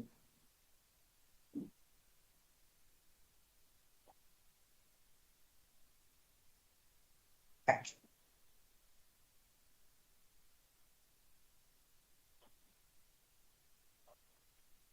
So on charge number 1, I am going to make a no finding because the state failed to submit sufficient evidence to support the charge. Specifically, there's no evidence that shows that Mr. Kane was provided the information to report on the following day. On charge number 3, I find that you violated the condition of obedience to law based on your conviction of breach of peace second, Connecticut General Statute number 53A-181 on August 30th, 2024. You were sentenced to 30 days jail. And in addition to that, the evidence that supports this charge is Exhibit A, the parole conditions that you signed on May 9th, 2024, indicating that you acknowledged the said conditions of obey all laws. Exhibit C, the violation report notice dated August 23rd, 2024, which includes information about your criminal behavior and arrest, as well as the addendum submitted on September 17, 2024, which states your disposition of your cases. Exhibit E, the Berlin police report dated August 13, 2024, and Exhibit F, the Southington police report dated August 14, 2024. And on charge number 4, I find that you violated the conditions of legal obligation based on the evidence provided of the charge. Exhibit A, the parole conditions that you signed on May 9, 2024, indicating that you acknowledge the said condition of obey all laws, specifically to the best of your ability, fulfill all of your legal obligations. Exhibit C, the parole violation notice dated August 23rd, 2024, which includes information about your failure to comply with the deadly weapon offender registry requirement. And Exhibit G, the misconduct signed by you on August 7, 2024, which indicates that you had not updated or complied with the deadly weapon offender registry. So that concludes my fact-finding portion of the hearing. We are now going to move on to the closing statements. Officer Barrios, would you like to make a statement regarding Mr. Kane's violation, backgrounds, and history at this time? Yes, so I really can't say much because, like I said, I haven't not supervised Mr. Kane at all, because the day he was transferred to me was the day that I violated him based on the police reports and his charges. It's violating his conditions due to his behavior. I feel that he should be not released at this time. Thank you. And Attorney Kane, do you wish to make any statements regarding your client based on their violation, the background, and history?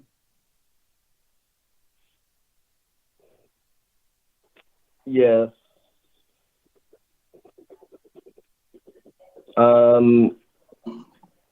I'm sorry. I was the phone was cutting out. I missed the very end of Parole Officer Barrios's comments. She stated that say a recommendation. She did not say a recommendation. Officer Barrios, she recommended he be incarcerated.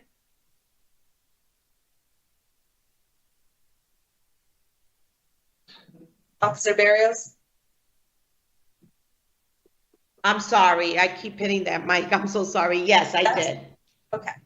So there was no exact amount, Attorney Kane. Is there anything additional you would like to say? No. Anything? Well,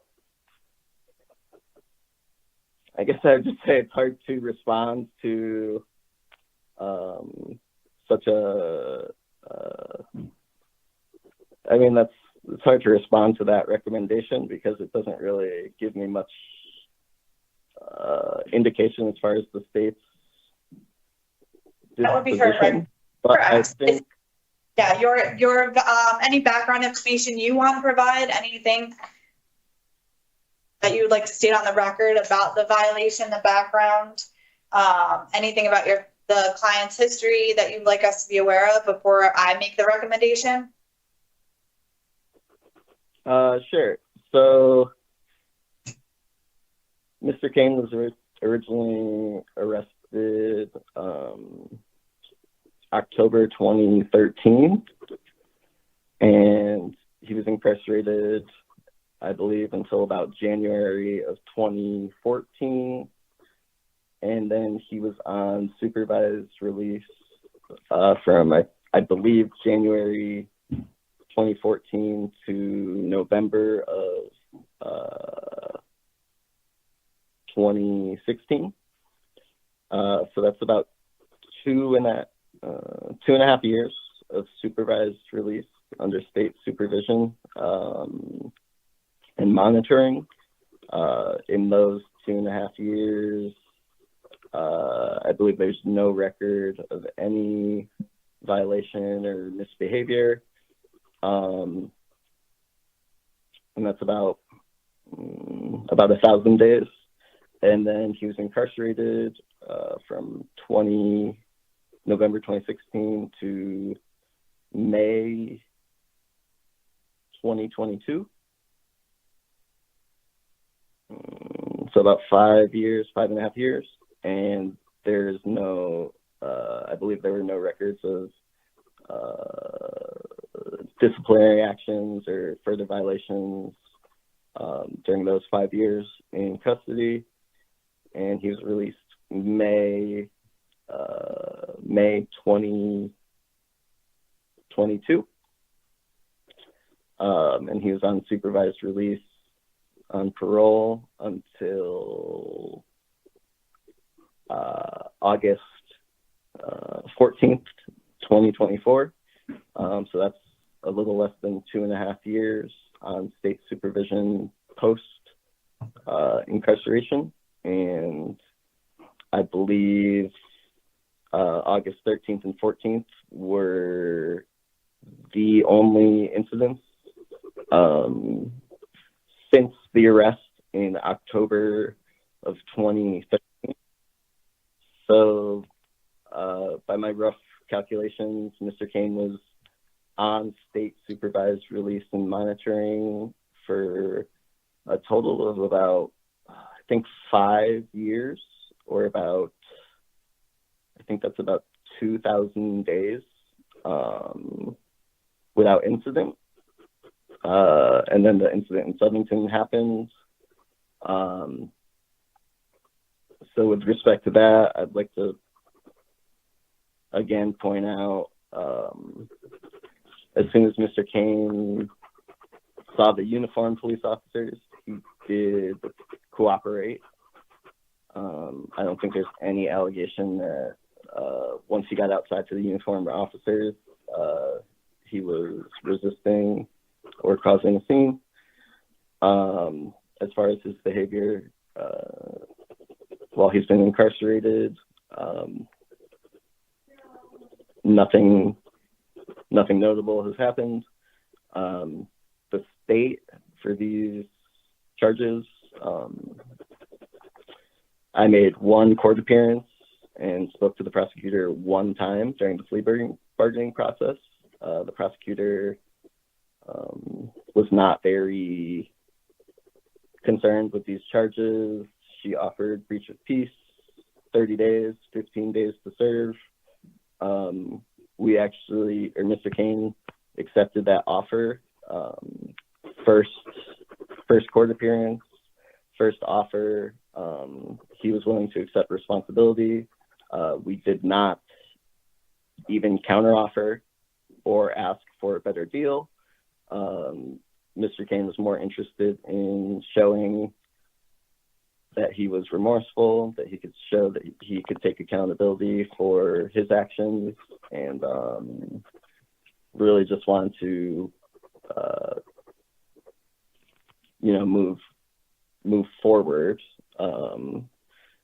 So he agreed to plead guilty to the breach of peace without any promises or assurances from the state or the Board of Paroles that pleading guilty would receive a favorable, be viewed favorably by the state. I think it is uncommon for criminal charges to be resolved on the first court appearance by the attorney. I think it is also, I did clerk for 2 years in a criminal court, so I do have some experience with the plea bargaining process. And I think it is uncommon for the defendant to accept the first offer from the prosecution. So I think all of that goes to say Mr. Kane was very eager to demonstrate culpability and accountability and move move on. You know, it's been 2.5 years, and this was the first time anything happened. And as far as on the scale of, like, you know, what one might be concerned with based on Mr. Kane's record, this was minimal.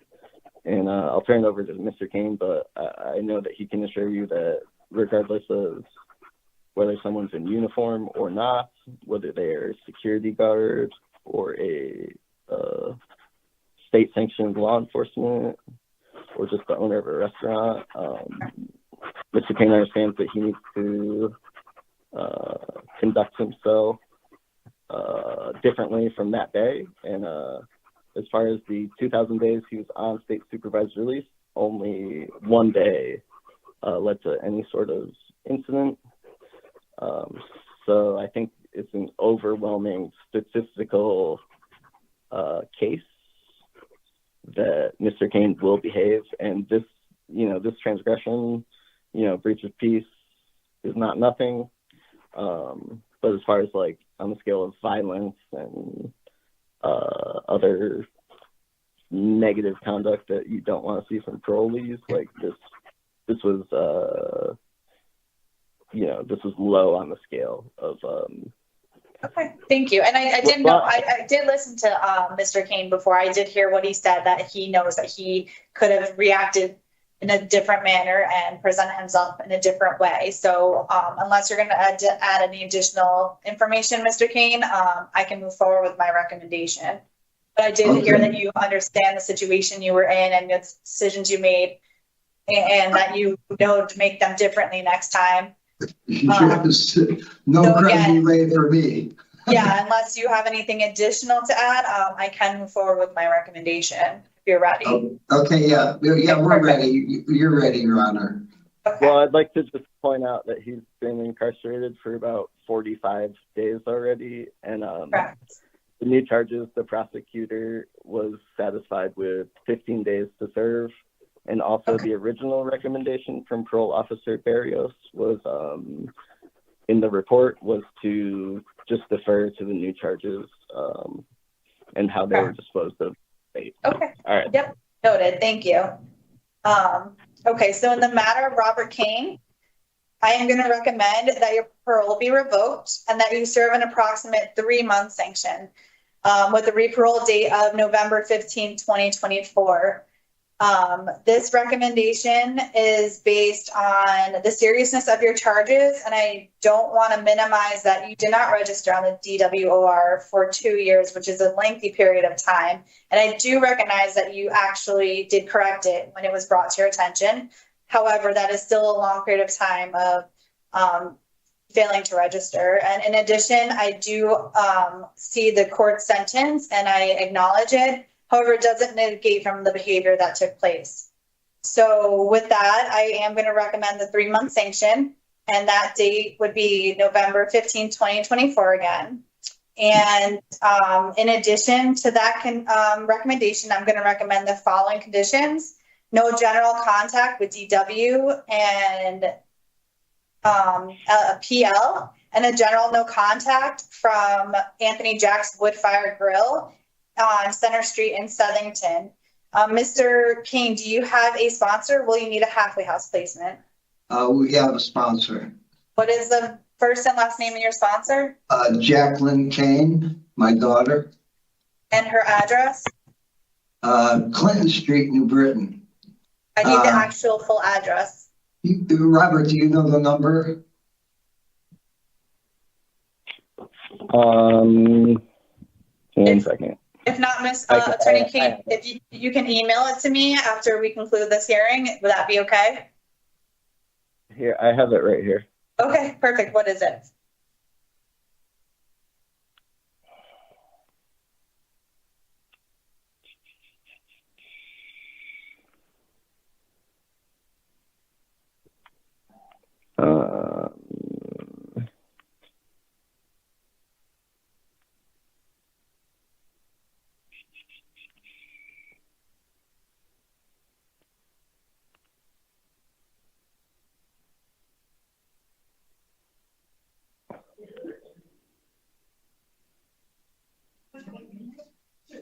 Okay, so call down.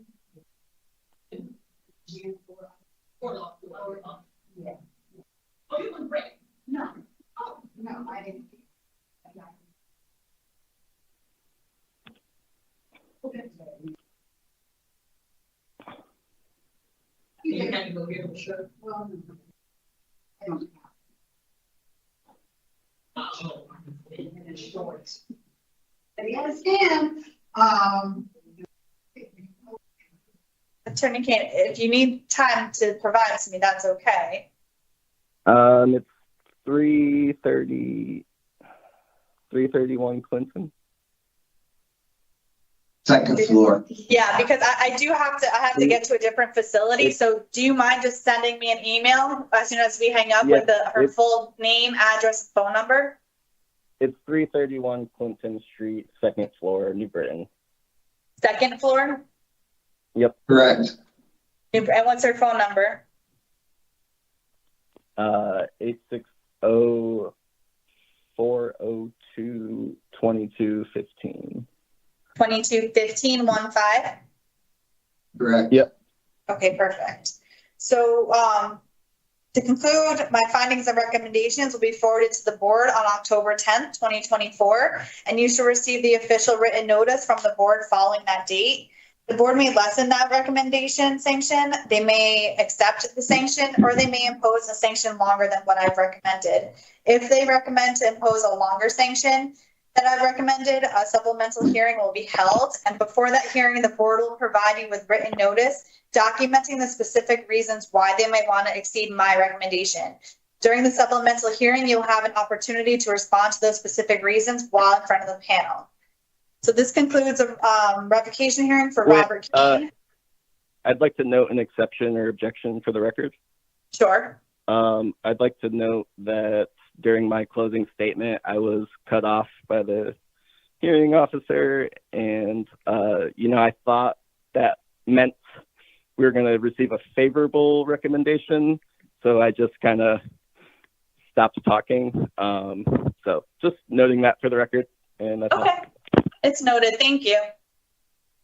So this does conclude the revocation hearing. You will both be provided the documentation from today's hearing, and you will receive the decision after that board review on October 10th, okay? Thank you. Thank you. We are all set. This concludes the hearing for Robert Kane. Excuse me, I'm sorry. Yes. Can I just state that you're going to be sending an email on October 10th? October 10th is the board review, so the board is going to determine whether they're going to adopt my recommendation or choose one of their own. Can you add Officer Walker on that email? Sure. Also, please. Yeah. Thank you. Thank you all. Have a great day. Thank you. Take care. Bye.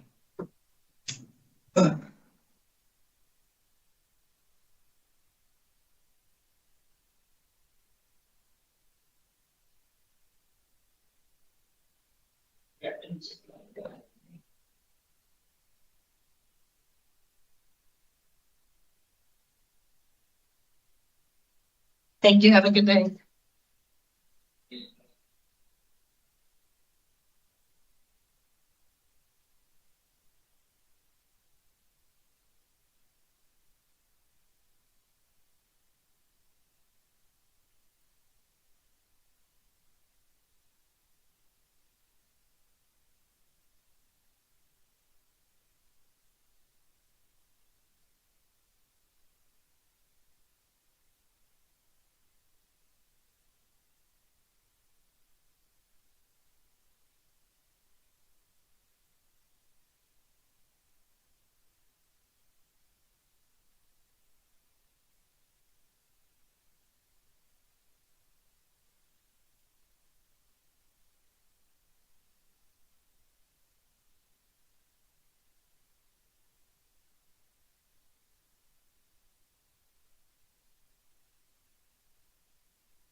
So behind.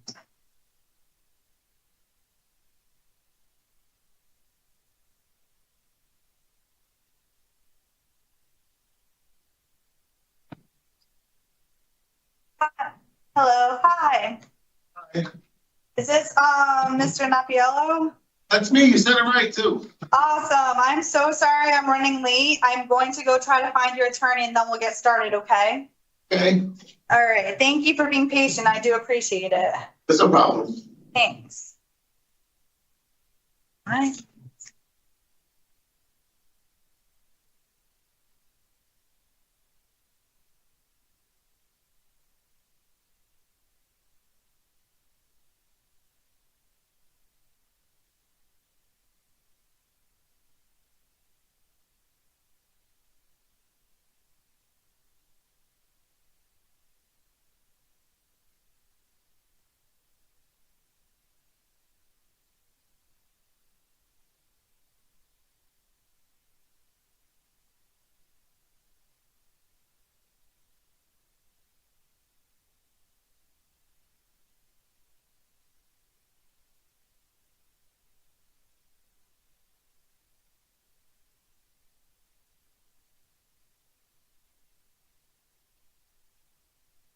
So your attorney's just finishing up on a different case and then she'll be with us, okay? Okay. Thank you. Welcome.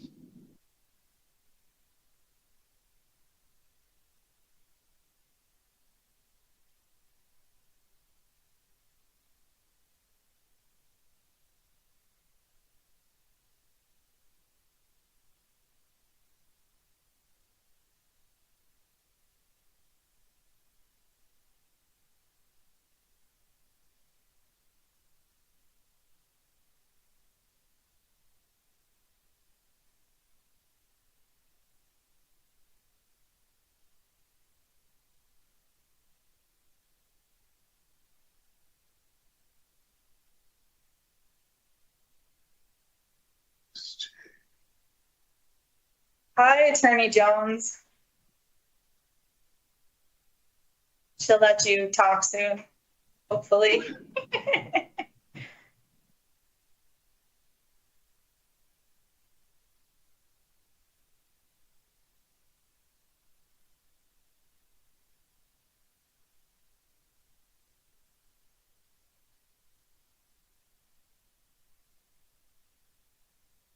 think she'll let you.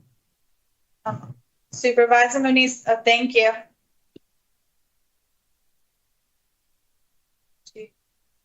Batman.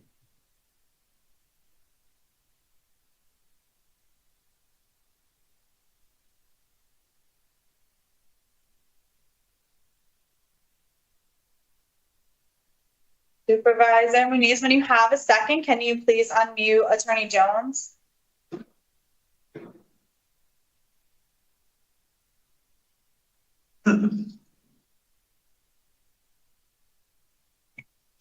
Morning.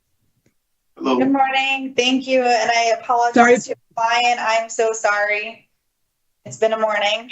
Yeah, same here. So, yeah, sorry for being late as well. Yeah, very late, but we're going to get through this. So is everyone ready to go? Yes. Perfect. So good morning. I am Parole Officer Tricello, and I'm a hearing examiner for the Board of Pardons and Paroles. This is a preliminary hearing concerning Sean Napiello, inmate number 318288. Today is Tuesday, October 1st, 2024, and this hearing is being conducted via video at the Board of Pardons and Paroles Central Office at New Haven Correctional Center. Can you please state your full name and inmate number for the record? Sean Stephen Napiello, 318288. This is a public hearing, and public access to this hearing is available via video live stream.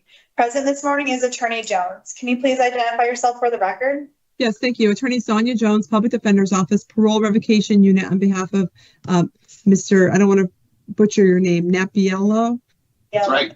Okay. Perfect. Thank you. So this is a preliminary hearing, which has three purposes under Connecticut law. The first is to determine if there's probable cause to believe you committed an act that violated the conditions of your parole. The second is to determine if the act is sufficiently serious to warrant the revocation of your parole.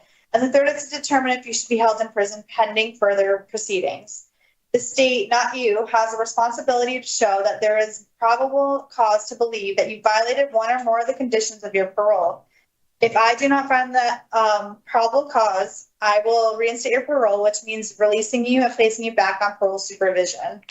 If I find probable cause and determine that the act is sufficiently serious to warrant revocation, you may be held in prison pending further proceedings. You should know that a preliminary hearing is an adversarial proceeding. Anything you say at this hearing can be used against you, and this hearing is being recorded. Testimony today at the hearing will be taken under oath. Mr. Napiello, can you please raise your right hand? You solemnly swear or sincerely affirm, as the case may be, that the evidence you shall give concerning this case shall be the truth, the whole truth, and nothing but the truth. So help you God, or upon penalty of perjury. Yes, I do. Perfect. So we're going to go over the procedure of the hearing. First, I will read you your rights. Then we will review the parole violation charges that the state, your parole officer, is bringing against you. Then I will review and identify exhibits filed for the record. The state is not present at today's proceedings. However, you will have opportunity to address the issue of probable cause and severity of the allegations. And at the conclusion of this hearing, I will inform you of my findings, which will be based on the available evidence. Do you have any questions about the purpose or procedure before we begin? No. You have important rights for this hearing, and I'll review them with you now. You have a right to be represented by an attorney at this hearing, and Attorney Jones is here for your representation. You have the right to receive written notice of the charges against you, and violations against you. Did you receive the written notice? Yes, I did. Perfect. You have the right to review the evidence against you before this hearing, a right to submit evidence in support of your case, and you have the right to call and examine voluntary witnesses to cross-examine adverse witnesses. Do you understand these rights, and are you ready to go forward? Yes. So we're going to go over the charges now that have been brought against you by the state, your parole officer, and the information underlying each charge.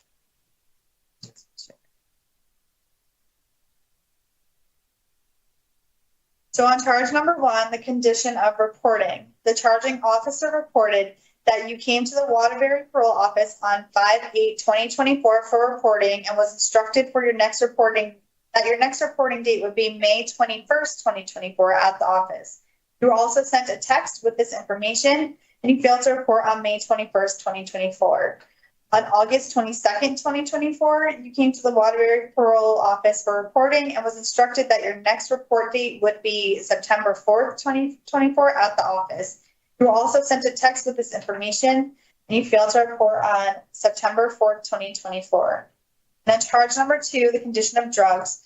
The charging officer reported that on or about April 29th, 2024, you used cocaine. On or about May 6th, 2024, you used cocaine. On or about June 2nd, 2024, you used cocaine. And on or about July 19th, 2024, you used cocaine. And on or about September 15th, 2024, you used cocaine. The state has filed the following exhibits pre-marked for identification purposes as Exhibit A, the remand to actual custody. Exhibit B, the special parole condition. Exhibit C, the notice of parole violation. Exhibit D, the notice of parolee rights. Exhibit E, parole violation report. Exhibit F, misconducts, 3 of them, dated May 7, 2024, June 5th, 2024, and July 24th, 2024. Exhibit G, voluntary drug admissions, 5 of them, dated April 29th, 2024, May 6th, 2024, June 2nd, 2024, July 24th, 2024, and September 17th, 2024. Exhibit H, the Premier Biotech Technology Lab reports, 2 of them. They were dated April 29th, 2024, and June 5th, 2024. And Exhibit I, pictures of text messages of the reporting dates. Attorney Jones, did you and your client receive the notice of parole violation, the parole violation report, and any other documents I just marked for identification purposes? Yes. And were you able to review this information? Yes. Perfect. The defense has not filed any exhibits, correct? No. That's correct. And do you need any additional time to provide evidence? No. Okay, great. So today we have no witnesses.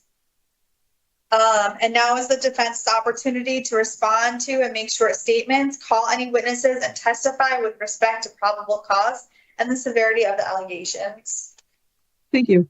In regards to charge 1 under reporting, we would just note, if you look at Exhibit I, which is purports to be correspondence between my client and his parole officer, my client does communicate with his parole officer that he does have an appointment at the VA hospital on the dates of the reporting.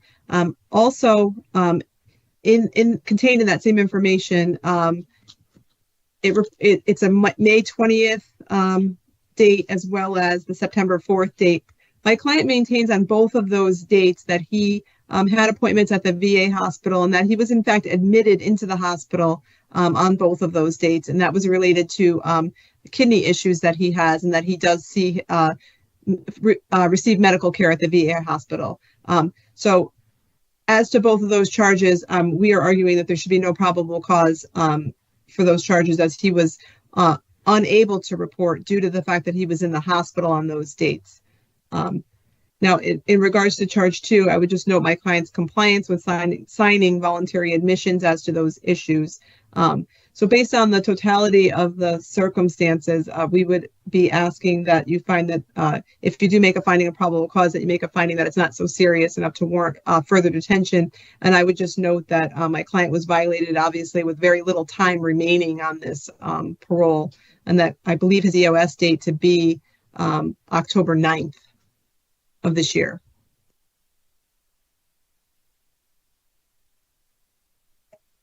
All that is noted for the record.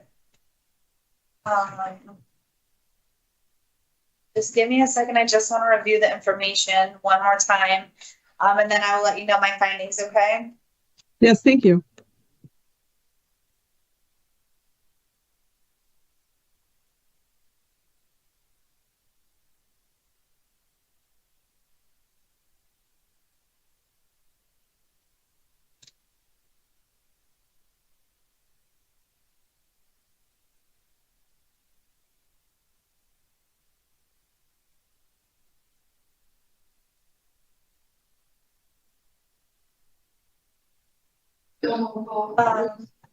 Okay, so on charge number 1,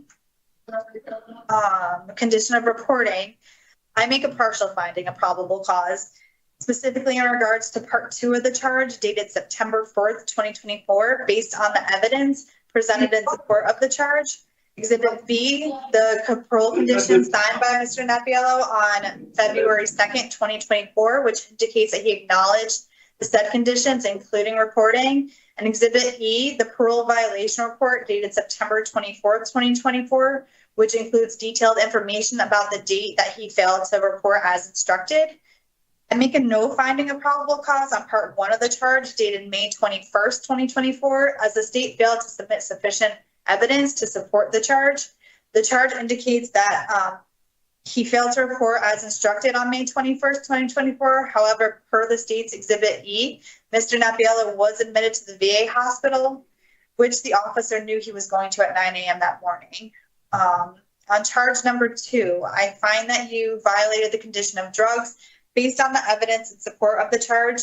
Exhibit B, the special parole conditions signed on February 2nd, 2024, which indicate that he acknowledged the said conditions. Exhibit E, the parole violation report dated September 24th, 2024, which provides information about your cocaine use as well as admission to it. Exhibit F, the 3 misconducts, all signed by Mr. Napiello, providing information about him using illegal substances on the dates as charged. Exhibit G, the 5 voluntary drug admissions, all signed by Mr. Napiello, and those voluntary admissions include information regarding him using the illegal substances on the date as charged. And Exhibit H, the 2 Premier Biotech Technology lab results dated April 29th, 2024 and June 5th, 2024. And the results include information that he did test positive for cocaine as charged in regards to each date. I do find that the act is serious enough to warrant revocation, and I have also determined that you'll be detained while you wait your revocation hearing. The records office at the facility and your parole officer will be notified.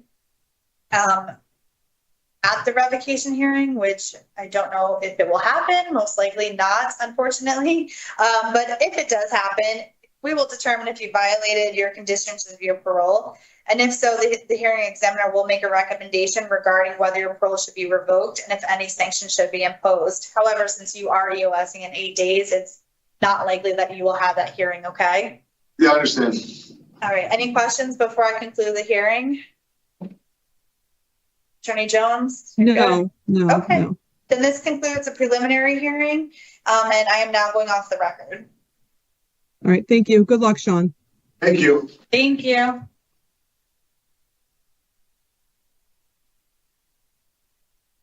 Okay. Thank you. I'm all set. Oh wait, Thank you. Attorney Jones, the Yeah. next guy I'm going to, I think, put in an application with your office. Do you know anything about him? Who do you have? Who can you tell me who it is? Matthewson, James Matthewson. I do not, but let me, I'll just shut my camera off and I'll contact my office and just inquire, okay? Okay, great, thank you. Yep. Thanks.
Hello.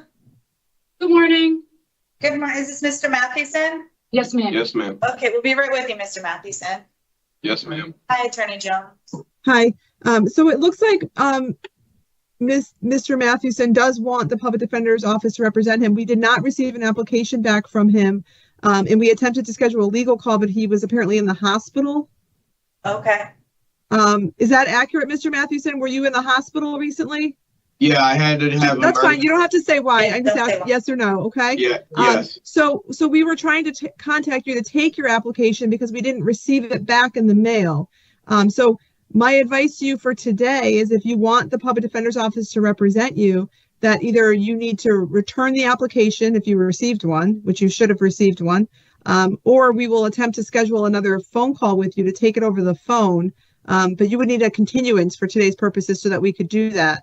We obviously are not prepared to represent you today. Your other option is that you could go forward and represent yourself. So it's certainly your choice. I think I'm willing to go forward and represent myself. Basically, I just want to tell my side of what happened, so that there's an understanding. Okay, Mr. Matthewson, then we have to go through a whole procedure. Right. So Attorney Jones just wanted to let you know your status with her office. But as long, like you and I are not going to talk, she's free to go. Can I just inquire in regards to his violation? Is he charged? Is it just technical, or is there an obedience to the law? They are just technicals. It's technical, and how many? 2. 2. Okay. All right. So you're sure you're comfortable going forward on your own? Yeah. Okay. I never been through something like this before, but at the same time, I really want to try and get back out to the community and keep moving forward. I don't want to delay this if possible. Okay. Just wanted to make sure. Good luck, sir. Thank you. Thank you, Attorney Jones. Yep. Thank you. Okay, then Mr. Matthewson, we're going to start, okay? Sorry I'm late today. I do want to apologize. I am running behind, but I appreciate that you've been patient. You were aware I was running behind, but I have been. But we are going to start this process, and we are going to go over some rights for it as well. So you'll have the opportunity to figure out if this is still something you want to proceed with today, okay? Yeah. I'm just a little nervous and a little anxious. I've never been through something like this, and I made an honest mistake. I wasn't trying to do anything malicious, so I'm really hoping that I can go back out to the community. That's my goal, and hopefully if I'm able to explain what happened, maybe they'll be a little more understanding. And we're going to get to a point in the hearing where you're going to get to state your position on the charges, okay? Yes. All right, so are you good for me to start? Yes. Perfect. So I am Parole Officer Tricello, and I'm a hearing examiner for the Board of Pardons and Paroles. And this is a preliminary hearing concerning James Matthewson, inmate number 307247. Today is Tuesday, October 1st, 2024, and this hearing is being conducted via video at the Board of Pardons and Paroles Central Office and Hartford Correctional Center. Please state your name and inmate number for the record. James Matthewson, 307247. This is a public hearing, and the public has access to this hearing, and it's available via live stream, video live stream, okay? This is a preliminary hearing, and there's a few purposes for this hearing, and I'm going to go over them with you. The first is to determine if there's probable cause to believe you committed an act that violated the conditions of your parole. The second is to determine if the act is sufficiently serious to warrant the revocation of your parole. And the third is to determine if you should be held in prison pending further proceedings. The state, not you, has a responsibility to show that there is probable cause to believe you violated one or more of the conditions of your parole. If I do not find probable cause, I will reinstate your parole, which means releasing you and placing you back on parole supervision. If I find probable cause and determine that the act is sufficiently serious to warrant revocation, you may be held in prison pending further proceedings. You should know that a preliminary hearing is an adversarial proceeding, and anything you say in this hearing can be used against you. The hearing is being recorded. The testimony at today's hearing will be taken under oath, so can you please raise your right hand? You solemnly swear or solemnly and sincerely affirm, as the case may be, that the evidence you shall give concerning this case shall be the truth, the whole truth, and nothing but the truth, so help you God, or upon penalty of perjury? I do. Perfect. So we're going to go over the procedures for the hearing, okay? First, I'm going to read you your rights, and then we're going to review the parole violations that have been charged against you by the state, your parole officer, and then I'll review and identify exhibits filed for the record. The state is not present today at today's proceedings. However, you will have an opportunity to address the issue of probable cause and the severity of the allegations. At the conclusion of this hearing, I will inform you of my finding, which will be based on all the available evidence. Do you have any questions about the purpose or procedure before we begin? No. Great. So you do have some rights to this hearing, actually quite a few. So the first right is that you do have the right to be represented by an attorney at this hearing. You may hire your own attorney, or if you cannot afford one, you may qualify for an appointed attorney to represent you. We just had the discussion with Attorney Jones. Would you like to seek counsel at this point and continue your case to be represented? No. Okay, so you're okay with moving forward with that representation? For now, yes. Okay. You have the right to receive written notice of the charges of violation. Did you receive the written notice? Yes. You have the right to review the evidence against you before this hearing, and you have the right to submit evidence in support of your case. In addition, at this hearing, you have the right to call and examine voluntary witnesses and to cross-examine adverse witnesses. Do you understand these rights, and are you ready to go forward? Yes. So we're now going to review the charges that the state, your parole officer, is bringing against you and the information underlying each charge. So on charge number 1, condition of restriction of pornography, the charging officer reported that on the following dates, September 11th, 2024, September 12th, 2024, September 14th, 2024, September 15th, 2024, September 16th, 2024, and September 17th, 2024, you viewed pornographical erotica images and or searched pornographic erotica content on your Motorola Edge cell phone under the Google account jamesm312123@gmail.com. Based on these findings, you violated your parole condition that states you will not access, view, or possess any pornographic material by any means, print or electronic. On charge number 2, conditions of problem sexual behavior treatment, the charging officer reported that after notifying the Connections CTPSB program of your behaviors that violate your parole condition, the program negatively discharged you from their program. The state has filed the following exhibits pre-marked for identification purposes as Exhibit A, parole conditions, Exhibit B, notice of parole violation, Exhibit C, parole violation report, Exhibit D, remand to custody order, Exhibit E, the IPPC report from parolee Matthewson's Motorola Edge cell phone, Exhibit F, pictures taken of search content from parolee Matthewson's Motorola Edge cell phone, Exhibit G, the Connection CTPSB discharge report, and Exhibit H, the Connection House discharge report. Did you receive the notice of parole violation, the parole violation report, and all the other documents I just marked for identification purposes? No, I did not. You did not receive any of that evidence? No. Okay, would you like to continue this hearing to receive that evidence? No. I don't want to continue the hearing. So I go know. forward Yeah. without reviewing any of the documents? Yes. Okay. You have not listed or filed any exhibits for yourself, correct? No evidence on your own? No. Okay, and do you wish more time to do that as well? No. Okay, so again, we're okay with moving forward at this point? Yes. Perfect, thank you, Mr. Matthewson.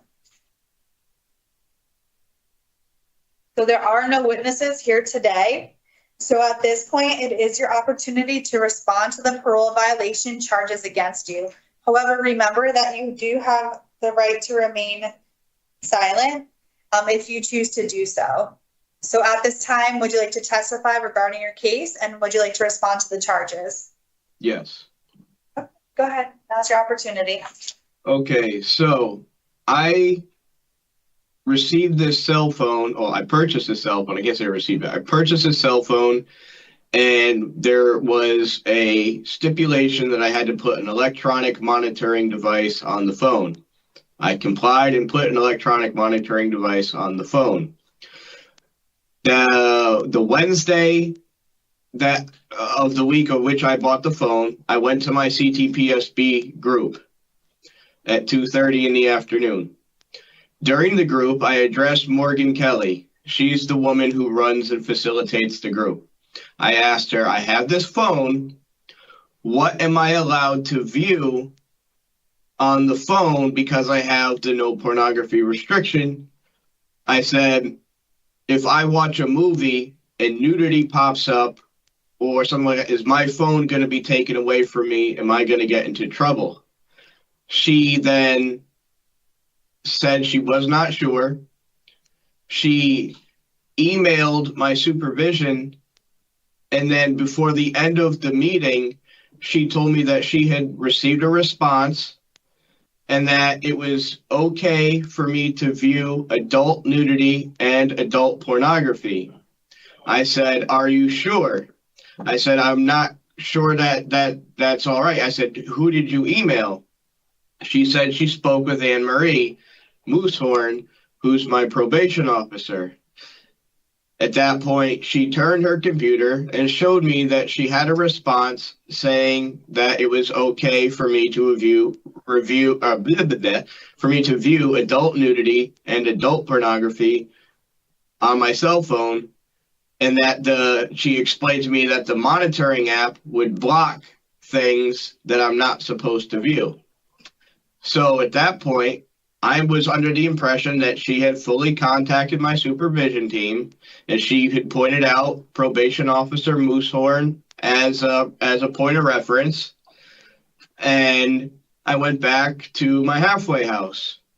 I then sent her an email, or not an email, I sent her a text from my phone to her work phone that she uses for the connection to contact the clients. I sent her a lengthy text saying, look, I'm really not sure about this. I'm going to test the waters, but I feel like I'm nervous and anxious about searching this stuff because I'm not sure it's 100% okay. I said, I'm going to test the waters. Please message me back.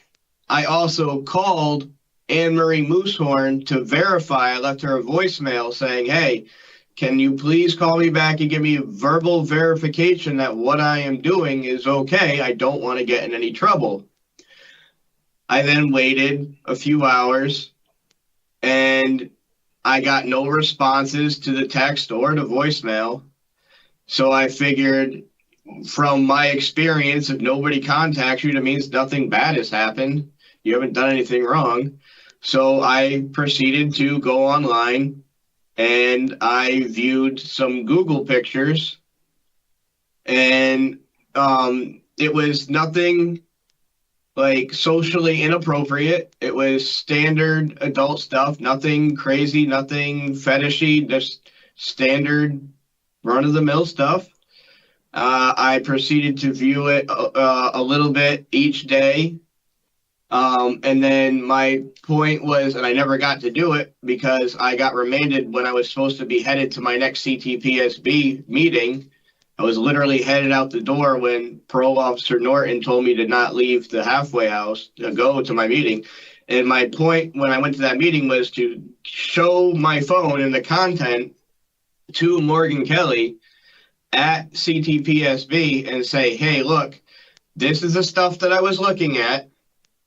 You guys said it was okay. I just want to verify that this type of content has been okayed. I then received a phone call from Anne-Marie Moosehorn about 10 o'clock or 11 o'clock. I was walking around. I was on Main Street. I was in front of Liberty Bank, and I received a phone call from Anne-Marie Moosehorn on my cell phone the day of that I got remanded, saying that that the images in the video that I viewed on the 11th and the 12th were the dates that she specifically told me in my ear, that she said her exact words were, "You're in the clear." So I said, okay, cool. And I was gonna be going to my meeting. Again, I had to swing by the halfway house to pick up a backpack with my CTSB assignment work in it. And when I got there to pick up the backpack, Mr. Norton had told me over the phone, don't leave the halfway house. I have to come meet with you. I said, am I in trouble? He says, no, you're not in any trouble. He says, I just have to come meet with you. So I waited around the halfway house, and at that point, they remanded me. But what I'm getting at with all this is I did these things under the impression that I had permission. I did not know that my parole officer had sent them an email after the fact stating that I am not allowed to do this and that he is not allowed to change that stipulation. So I didn't do this maliciously. I didn't do this because I was trying to be sneaky. I did it with the honest intent that I thought I had permission to do these things. Now, moving forward, I'm not denying that I looked at this material. What I'm saying is I thought I had permission to, and if I had gotten that message from Mr. Norton on time saying not to, I would not have looked at it. I'm not trying to screw up coming back. I've been out of prison for almost a year with no incidences, you know. And I was working on getting my disability set up. I have a lot of extreme medical issues. And I was like going to physical therapy. I'm about to find out whether my disability is approved or denied. And I'm not trying to screw all that up. So what I'm asking for from the board is a little bit of understanding that if they let me out and send me back to the community, this is not going to be a repeated mistake, because now I know that, you know, and I've heard from my parole officer, Mr. Norton, that he's not able to change that stipulation, and that he did send them an email after the fact stating that I was not allowed to view that. But by that time, I'd already viewed it. So what I can say to the board is, if I'm let out today and I keep doing the monitoring on my phone, they will clearly be able to monitor my phone and see that I'm not going to be accessing adult material as long as that stipulation remains in line. I will fully comply with it. I have no problems complying with it. And this was an honest mistake, not something malicious or trying to be sneaky. So I'm nervous because I've never really gotten in trouble since I've been out. I'm not trying to get in trouble. And I'm, you know, since I've been in prison, I've had to go to the hospital for emergency care because I had a bowel obstruction, because they can't pay. Just know this is live stream, so just keep your health. Yeah, that's fine. Private, okay. So I do notice and recognize you have been to the hospital. Yeah. And since your remand as well, yes. Yes, and my point behind that is that the DOC and these facilities cannot adequately take care of my medical care or my medical needs, and therefore I frequently have to go for emergency care because they can't handle it in here. And being in here is putting my health in jeopardy. And I know this, and that's motivation for me to not want to come back to prison for, you know, what I consider a dumb mistake. And that's a dumb mistake on my part, but I try not to make these mistakes. I try and stay on the ball, stay vigilant, and of like when I'm out in the community, I think to myself all the time, is this gonna violate a parole stipulation? Is this gonna cause a problem? If so, don't do it. And I have this thought process about a lot of different things. I constantly report to my probation and parole officer if I have indirect contact, direct contact. I talk in group, I communicate in group, and I do my assignments. I'm active with that. I don't avoid anything. So in my static 99R score, my recidivism reoffense score is a 2. I have the paperwork showing it's a 2 out of a 10. That's extremely low. I'm at a low to moderate risk of reoffending.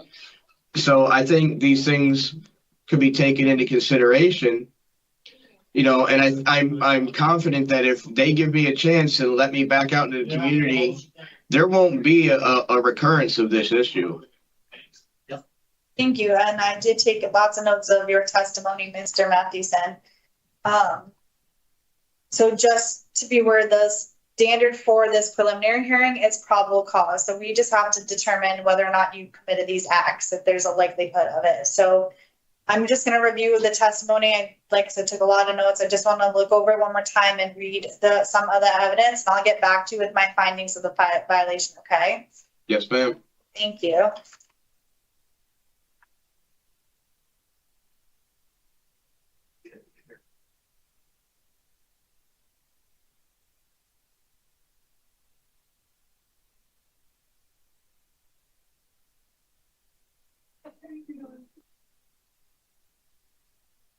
Have you been charged with this before? Yeah. The courts actually treat this as an actual escape from prison, or is it just like big nothing?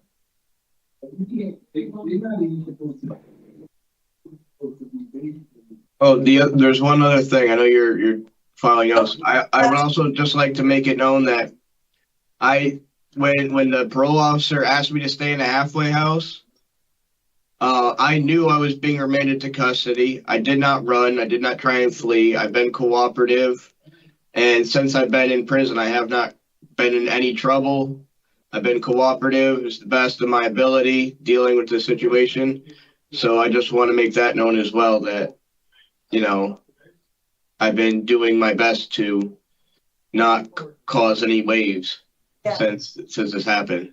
Noted, definitely noted for the record. Okay, so again, the purpose of a preliminary hearing is to establish probable cause towards the violations brought against you by your officer in the community. So going through your charges, I do make a finding of probable cause for charge number 1, condition restriction on pornography based on the evidence provided. Exhibit A is your parole conditions that you signed on January 9th, 2024, which indicate that you acknowledge the said conditions, specifically restriction on pornography, and that you would not access, view, or possess any pornographic material by any means, print or electronic. And Exhibit C, the parole violation report dated September 27, 2024, which includes detailed information about the charge and the various dates you viewed pornographic images, as well as information from your charging officer that they met with you on September 13th, and again directed you to not view pornographic images. She's in HCC. And then Exhibit E, the IPPC report from your Motorola Edge cell phone, which provides detailed information about the dates and time pornographic material was searched on the cell phone. And lastly, Exhibit F, which are numerous pictures taken from the search content of your Motorola Edge cell phone. I also make a finding of probable cause on charge number 2, conditions of problem sexual behavior treatment, based on the evidence in support of the charge. And that includes Exhibit A, the parole conditions signed by you on January 9th, 2024, which indicates that you acknowledge the said condition, specifically the condition of problem sexual behavior treatment. The violation report dated 9/27/2024, which includes additional information about the negative discharge from the Connection CTPSE program. And lastly, Exhibit G, which is a discharge report from the Connection CTPSE program, which provides detailed information about your unsuccessful discharge from the said program due to the viewing of an inappropriate sexual material and non-compliance with your parole stipulations. So this does conclude the findings, and I do find that the acts are serious enough to warrant revocation. And I've also determined that you should be detained while you await your revocation hearing. The records office at your facility and your parole officer will be notified of this. Do you have any questions at this point? HCC. Like, I'm just curious, like, how long am I gonna be in prison for? So revocation hearings have to take place within 60 days of remand, 60 business days of remand. So at your revocation hearing, that will be the hearing that myself or another examiner will determine if you violated the conditions of your parole. And if so, the examiner will then make a recommendation regarding whether your parole should be revoked and if a sanction should be imposed.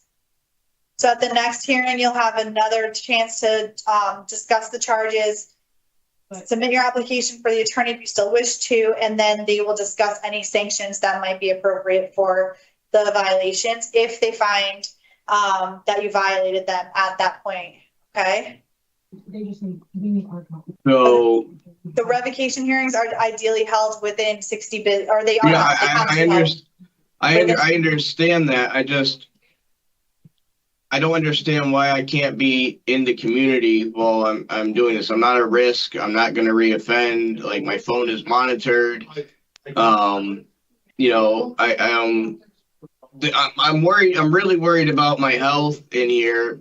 I'm really scared that, like, my health. I've already been in the emergency room once, and they're still not doing anything to take care of my health in here. I do understand your concerns, Mr. Matthewson, and I did, like I said, note them, and I am aware of your recent trip as well. However, the charges brought against you are serious enough to warrant a revocation hearing, and that's at the point that we're at, and you'll be scheduled for one within 60 business days of your remand. Okay? Even with Even You'll be with given notice of all of this.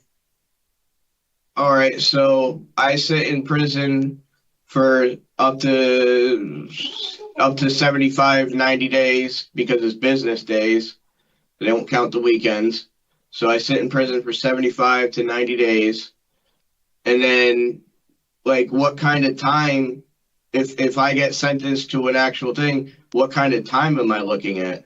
So the hearing examiner will provide you with a recommendation at your revocation hearing, and it's based on the charges, the information provided from the charging officer, as well as if you do have a defense or if you want to provide any evidence, you're more than welcome to for that hearing as well. And that decision is determined at the hearing after speaking to all the parties involved and reviewing the evidence again. So there's no way I can tell you. But then that recommendation goes to the board members at the Board of Pardons and Paroles, and they get to review it and ultimately make the decision as to the appropriate sanction. So as of today's hearing, it was just to establish probable cause and if your charges were serious enough, which was what happened today. So you will be notified of what happened today, a disposition, a decision, all that information, and then your hearing will be scheduled within the 60 business days for the revocation, okay? So at this point, I do want representation.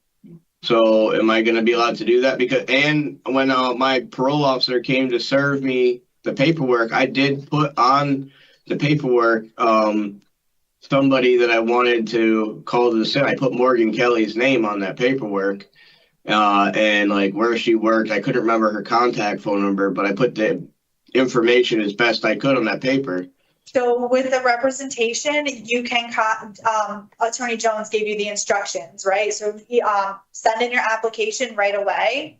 I don't have an application. I don't have it. Nobody's mailed me any paperwork. I haven't received anything. Okay, this facility is not running the way it's supposed to. Like, okay. When I went to the, I'm going to have my supervisor. No, I do understand you've been around also, and that could be a confusion with it, and that's part of it. So I'm going to have my supervisor email Attorney Jones's office, the public defender's office, and let them know that you are requesting representation for your revocation hearing, okay? Yes. 100%. Anything else at this point? We kind of went over stuff. And your attorney will reach out to you. They will reach out to you for the application process. As Attorney Jones mentioned, can be done over the phone with their office, okay? Yeah. No, I'm just, like, I'm not denying the act. What I'm asking for is understanding and a little bit of mercy, you know, to understand that if I go back out in the community, I'm not a risk for hurting anybody. I only did this because I thought I had permission. I didn't understand that until after the fact that my parole officer had sent an email saying, no, don't do it. And that happened after the fact. Yeah. So, you know, I'm just trying to get a little understanding and a little, like, basically mercy on this, because I didn't try and go out and commit some malicious act. I wasn't trying to go out and do some creepy thing. I genuinely, you know, it was a miscommunication and a misunderstanding, and it's something that's easily resolved. And just keeping me in prison and with all the stuff that I have going on out in the community that I'm trying to accomplish that's positive and moving forward, it seems like a bit overkill to me. And I don't understand. All that stuff that I was working on is going to be basically thrown out. And if when I get out of here and get put back in a halfway house, I'm going to have to start it all over again. And some of these things take up to a year. And, you know, I want to move forward with my life, not backwards. So that's why I'm having trouble understanding why the board is so passionate about keeping me in prison. You know, well, again, Ms. Matthewson, this hearing was to determine probable cause on your violations. You did sign your parole conditions as discussed in January, so you were aware. So this hearing is just to determine whether or not the actions took place and the seriousness of it. So at this point, the preliminary hearing is concluded, and at the revocation hearing, you can work with your attorney once you get established with them, and you guys can state your case at that point about the revocation, okay? Yes, ma'am. All right, thank you so much. You have a great day, Mr. Matthewson. Yeah, sure. This concludes the preliminary hearing, and I'm now going off the record. All right. All right, you are all set, and you will get all of this information in the mail, okay? Mm-hmm. All right, take care. Have a good day. Thank you. Thanks.